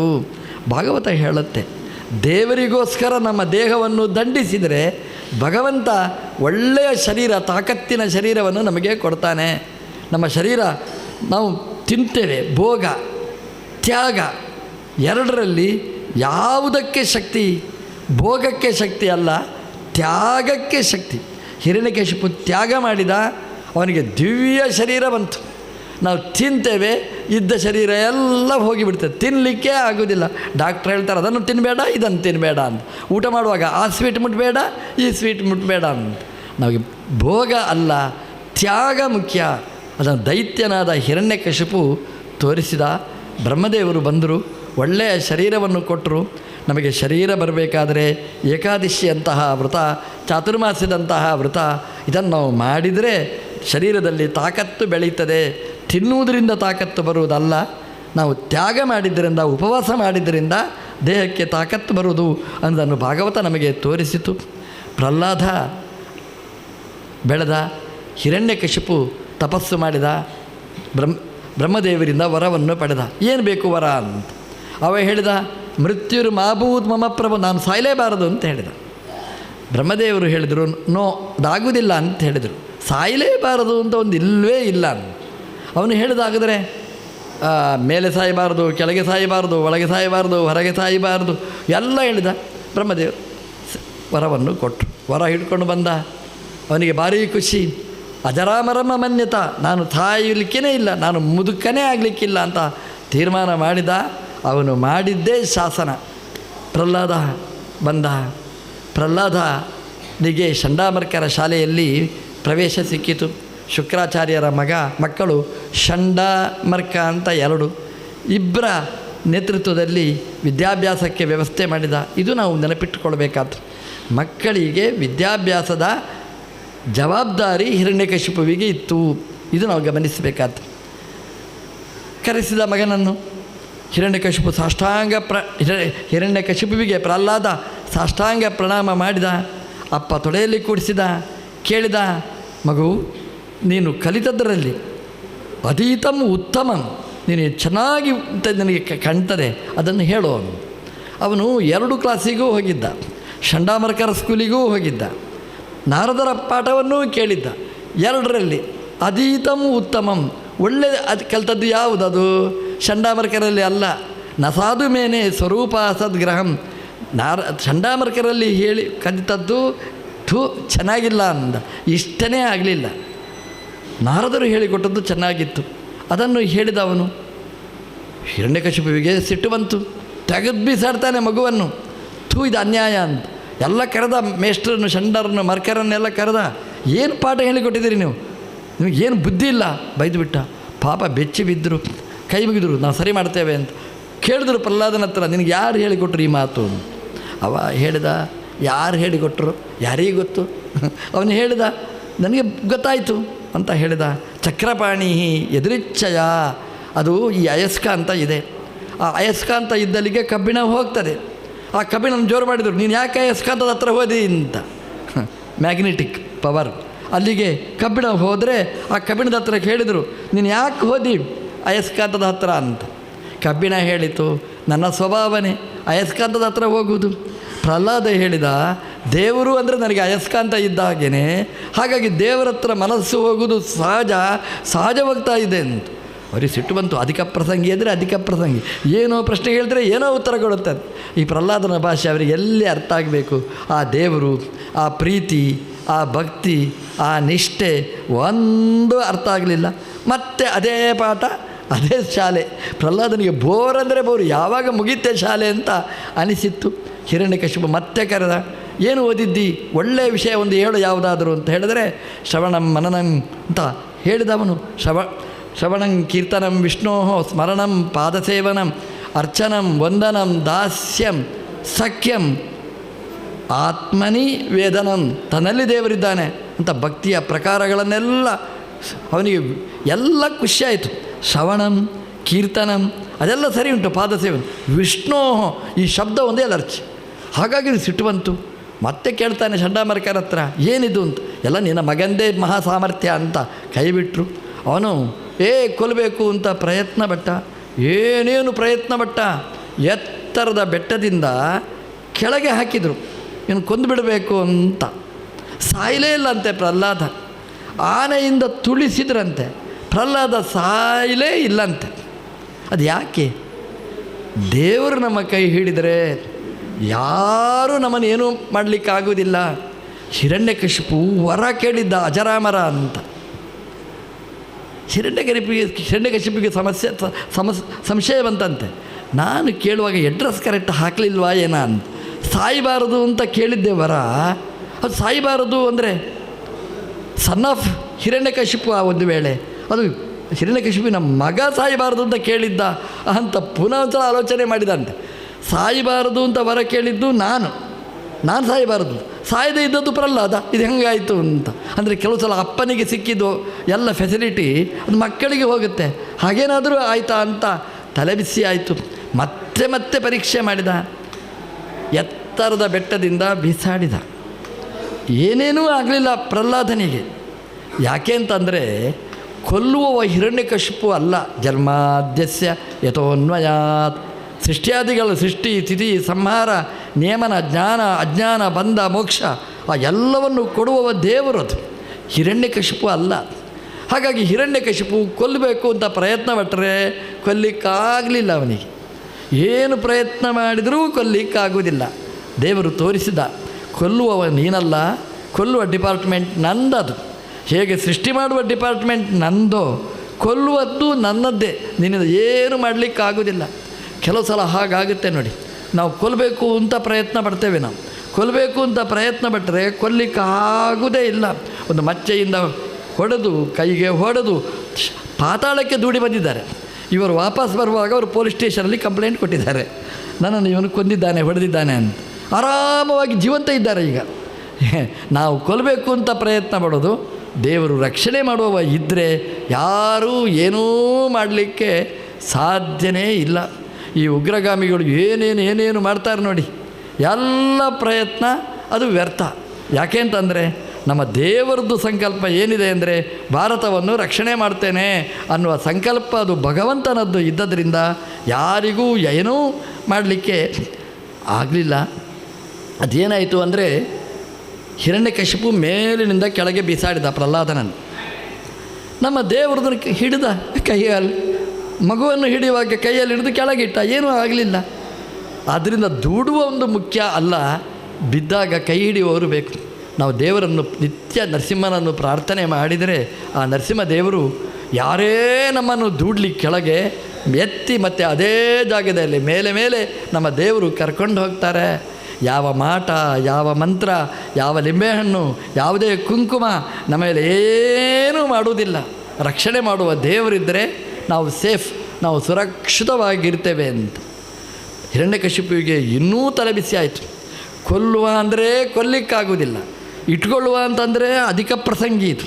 ಅಯ್ಯೋ ಎಂಥ ಒಂದು ಮಗು ಗಂಟು ಬಿತ್ತು ನನಗೆ ಅಂತ ಚಿಂತಾಕ್ರಾಂತನಾದಾಗ ಚಂಡಾಮರ್ಕರು ಕರ್ಕೊಂಡು ಹೋದ್ರು. ರಾಜ ನೀನು ಟೆನ್ಷನ್ ಮಾಡಬೇಡ, ಬಿಟ್ಟುಬಿಡು, ನಾವು ಮಾಡ್ತೇವೆ ಅಂತ ಪಾಠಶಾಲೆಗೆ ಸೇರಿಸಿದರು. ಈಗ ಚಂಡಾಮರ್ಕರಿಗೆ ಖುಷಿಯೋ ಖುಷಿ. ಅವ್ರಿಗೆ ಗೊತ್ತಾಯಿತು ಇನ್ನು ಇನ್ಸ್ಪೆಕ್ಷನ್ ಇಲ್ಲ. ಯಾಕೆಂದರೆ ಹಿರಣ್ಯಕಶಿಪು 2 ಬಾರಿಯೂ ಸೋತು ಹೋದ ಪರೀಕ್ಷೆ ಮಾಡಿ. ಹಾಗಾಗಿ ಧೈರ್ಯ ಆಯಿತು, ಇನ್ಸ್ಪೆಕ್ಷನಿಗೆ ಬರೋಲ್ಲ, ಪ್ರಹ್ಲಾದರ ಗೋಜಿಗೆ ಬರುವುದಿಲ್ಲ ಅಂತ. ಬೆಳಿಗ್ಗೆ ಬರಬೇಕು, ಶಾಲೆಯ ರೂಮ್ ತೆಗಿಬೇಕು, ಅಟೆಂಡೆನ್ಸ್ ಹಾಕಬೇಕು, ಹೋಗಬೇಕು. ಗ್ರಹಮೇದೀಯ ಕರ್ಮಸು ಭಾಗವತ ಹೇಳುತ್ತೆ. ಪೌರೋಹಿತ್ಯಕ್ಕೆ ಅಂತ ಹೋದರು. ಸಾಯಂಕಾಲ ಎಲ್ಲ ಪೌರೋಹಿತ್ಯ ಮುಗಿಸಿ ಊಟ ಮಾಡಿ ಭರ್ಜರಿ ನಿದ್ದೆ ಮಾಡಿ ಸಾಯಂಕಾಲ ಬೀಗ ಹಾಕಲಿಕ್ಕೆ ಅಂತ ಬರಬೇಕು. ಹೋಗಿ ಚಂಡಾಮರ್ಕರು ವಾಪಸ್ ಬರ್ತಾರೆ, ನೋಡ್ತಾರೆ ಶಬ್ದನೇ ಕೇಳುವುದಿಲ್ಲ ಶಾಲೆಯಲ್ಲಿ. ಅವರಿಗೆ ಟೆನ್ಷನ್ ಆಯಿತು. ಎಲ್ಲ ಮಕ್ಕಳು ಹೋಗಿಬಿಟ್ರ, ಏನೋ ಬೀಗನೇ ಹಾಕಲಿಲ್ಲ ಅಂತ ಬಂದು ನೋಡ್ತಾರೆ. ಕಿಟಕಿಯಲ್ಲಿ ಅಷ್ಟು ಮಕ್ಕಳಿದ್ದಾರೆ, ಒಬ್ಬರೂ ಮಾತಾಡುವುದಿಲ್ಲ, ಸ್ತಬ್ಧರಾಗಿದ್ದಾರೆ. ಏನಿದು ಹುಡುಗರಿದ್ದರೆ ಮಾತಾಡದಿರಲಿಕ್ಕೆ ಸಾಧ್ಯನಾ? ಎಲ್ಲ ಗಲಾಟೆನೇ ಮಾಡೋದಿಲ್ಲ. ಏನು ಅಂತ ನೋಡ್ತಾರೆ, ಅಲ್ಲಿ ಪಾಠದ ಸ್ವರ ಕೇಳ್ತದೆ. ಯಾರು ಮಾಡೋದು ನೋಡ್ತಾರೆ, ಚಿಕ್ಕ ಹುಡುಗ. ಆ ಹುಡುಗ ಯಾರು ಅಂತ ನೋಡ್ತಾರೆ, ಪ್ರಹ್ಲಾದ ಪಾಠ ಮಾಡ್ತಾ ಇದ್ದಾನೆ. ಅವರಿಗೆ ಏನು ಸಿಟ್ಟು ಬಂತು, ಒಳಗೆ ತಡ್ಕೊಳ್ಳಿಕ್ಕಾಗಲಿಲ್ಲ ಅಂತೆ. ನಾವು ಪಾಠ ಮಾಡುವಾಗ ಒಂದು ದಿನ ಕೇಳಲಿಲ್ಲ ಈ ಹುಡುಗರು, ಗಲಾಟೆ ಗಲಾಟೆ ಗಲಾಟೆ. ಇವತ್ತು ಒಬ್ಬರೂ ಮಾತಾಡೋದಿಲ್ಲ. ಭಾಗವತ ಇಷ್ಟು ಚೆನ್ನಾಗಿ ಹೇಳುತ್ತೆ ಅಂತಂದರೆ, ತನ್ಯಸ್ಥ ಹೃದಯ ಕ್ಷಣ. ಆ ಹುಡುಗರು ಆ ಪಾಠವನ್ನು ಎಷ್ಟು ಖುಷಿಯಲ್ಲಿ ಎಂಜಾಯ್ ಮಾಡ್ತಿದ್ರು ಅಂತಂದರೆ, ತನ್ಯಸ್ಥ ಪ್ರವಚನ ಮಾಡುವ ಆ ಪ್ರಹ್ಲಾದನ ಕಡೆಗೇ ಕಣ್ಣು, ಆಚೆ ಈಚೆ ನೋಡೋದಿಲ್ಲ ಅಂತೆ. ಆ ಮನಸ್ಸು ಪ್ರಹ್ಲಾದನಲ್ಲೇ ಇಟ್ಟಿದ್ರಂತೆ. ಸ್ತಬ್ಧರಾಗಿ ಚಿತ್ರದ ಗೊಂಬೆಯ ಹಾಗೆ ಕೇಳ್ತಿದ್ರಂತೆ ಆ ಪ್ರಹ್ಲಾದ ಹೇಳುವಂಥದ್ದು. ಯಾಕೆ ಅಂತಂದರೆ, ಪ್ರಹ್ಲಾದ ಹೇಳೋದು ದೇವಲೋಕದ ಎಜುಕೇಷನ್, ಅದು ನಾರದರಿಂದ ಬಂದಿರತಕ್ಕಂತಹದ್ದು ಪಾಠ ಅದು.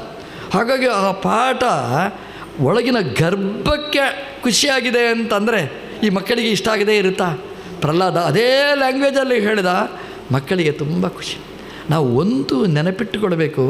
ಇವತ್ತೆಲ್ಲ ಹೇಳೋದುಂಟು ನಾವು, ನಮ್ಮ ಹುಡುಗರು ಹಾಳಾದರು ಅಂತ ಹೇಳೋದಕ್ಕಿಂತ ಹುಡುಗರಿಗೆ ಹೇಳುವ ಮೇಷ್ಟ್ರು ಹಾಳಾದರು ಅಂತ ಹೇಳೋದು ಚೆನ್ನಾಗಿರ್ತದೆ. ಯಾಕೆಂದರೆ ಚಂಡಾಮರ್ಕರಂಥ ಮೇಷ್ಟ್ರು ಸಿಕ್ಕಿದರೆ ಹುಡುಗರು ಹೇಗೆ ಓದ್ತಾರೆ? ಒಳ್ಳೆಯ ಒಬ್ಬ ಅಧ್ಯಾಪಕ ಪಾಠ ಹೇಳಿದರೆ ಮಕ್ಕಳು ಕೇಳ್ತಾರೆ.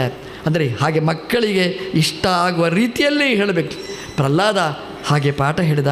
ಚಂಡಾಮರ್ಕರು ಹೋಗಿ ಹೇಳಿದರು ಹಿರಣ್ಯಕಶಿಪುವಿಗೆ, ಹಿರಣ್ಯಕಶಿಪು ನಿನ್ನ ಮಗ ಮಾತ್ರ ಹಾಳಾದದ್ದಲ್ಲ, ಇಡೀ ಸ್ಕೂಲೇ ಹಾಳಾಗಿಬಿಟ್ಟಿದೆ ಅಂದು. ಏನು ಹಾಳಾಯಿತು?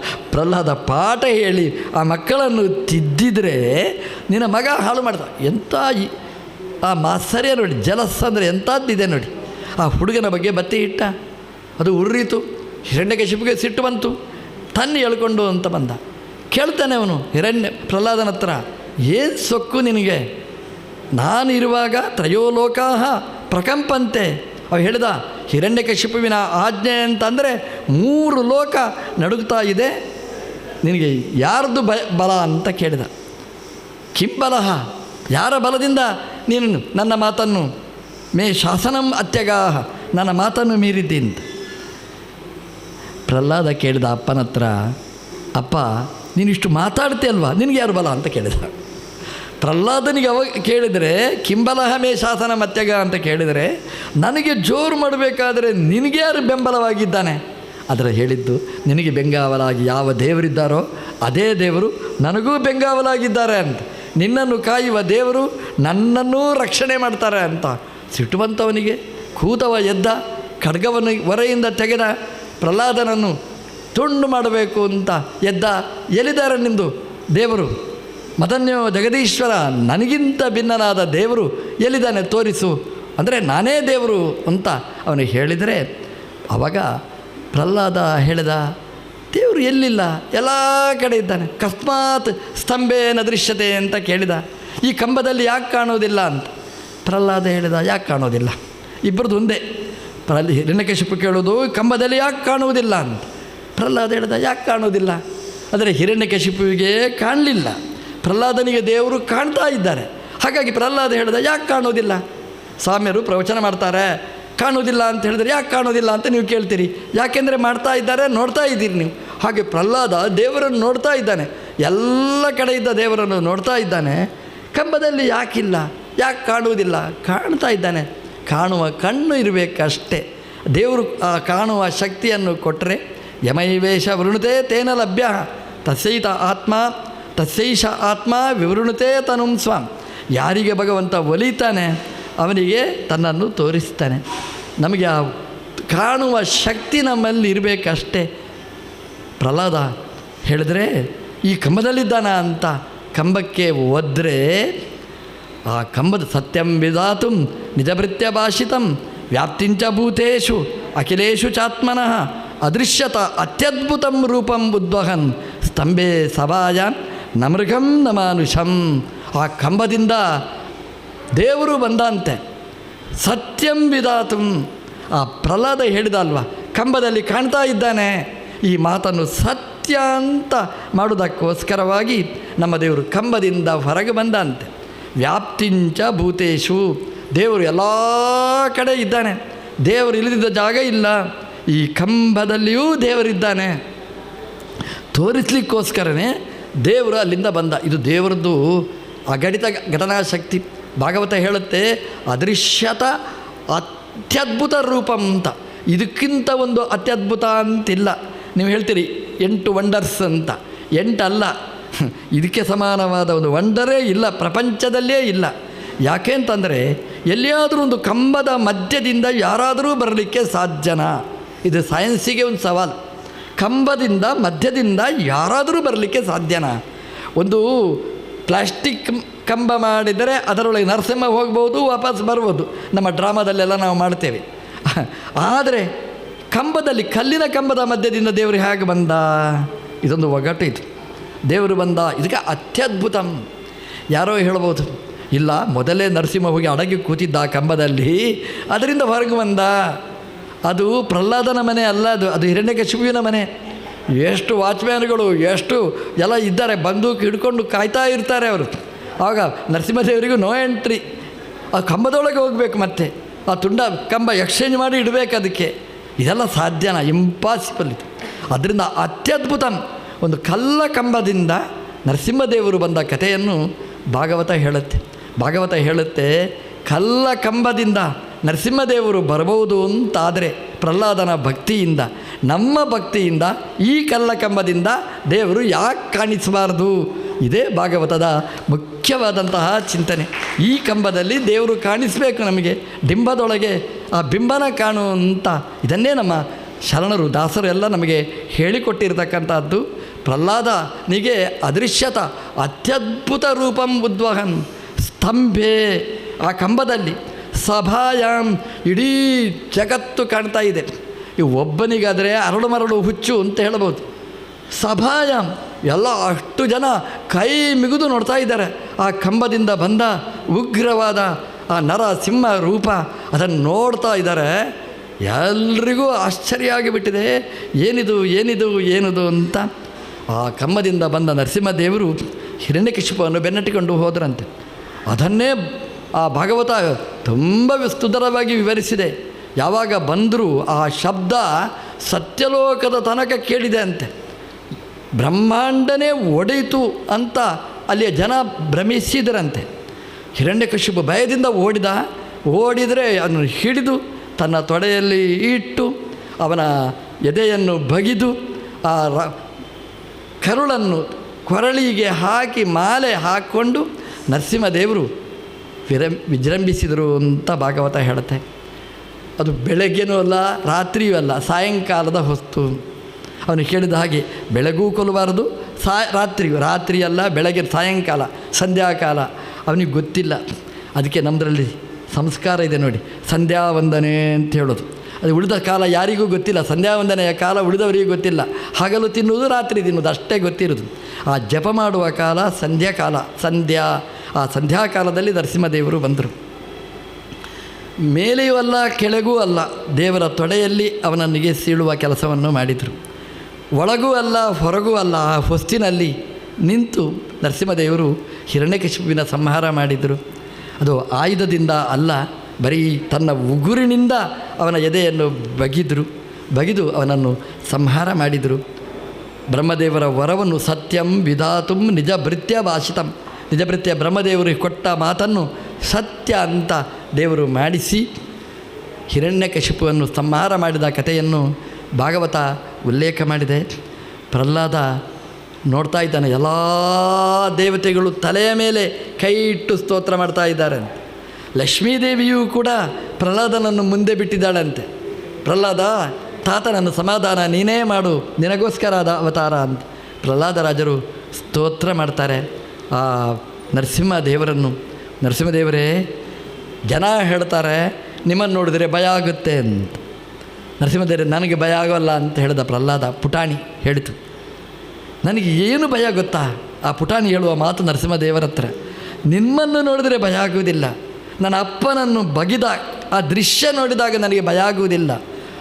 ಉಗ್ರ ಸಂಸಾರ ಕದನಾತ್ ಬಿಬೇಮಿ, ಈ ಸಂಸಾರ ಏನು ಇದೆ ಉಗ್ರವಾದ ಸಂಸಾರ, ಅದರಲ್ಲಿ ಆಗುವ ಜಗಳ, ಹೋರಾಟಗಳು, ತಿಕ್ಕಾಟಗಳು, ಅದನ್ನು ನೋಡಿ ನಾನು ಬಿಬೇಮಿ, ಅದರಿಂದ ನನಗೆ ಭಯ ಆಗಿದೆ ಅಂತ ಎಂಥ ತಕ್ಕಡಿಯಲ್ಲಿಟ್ಟು ತೂಗಿದ್ದಾನೆ ಪ್ರಹ್ಲಾದ. ಒಂದು ಕಡೆಯಿಂದ ಅಪ್ಪನನ್ನು ಕೊಂದ ದೃಶ್ಯ, ಇನ್ನೊಂದು ಕಡೆಯಲ್ಲಿ ಮನೆಗಳಲ್ಲಿ ಸಂಸಾರದಲ್ಲಿ ನಡೆಯುವಂತಹ ಸಂಗ್ರಾಮಗಳು ತಕ್ಕಡಿಯಲ್ಲಿ ಇಟ್ಟು, ಇದು ಅಲ್ಲ ಭಯಾನಕ, ಮನೆಗಳಲ್ಲಿ ಆಗುವ ಸಂಗ್ರಾಮ.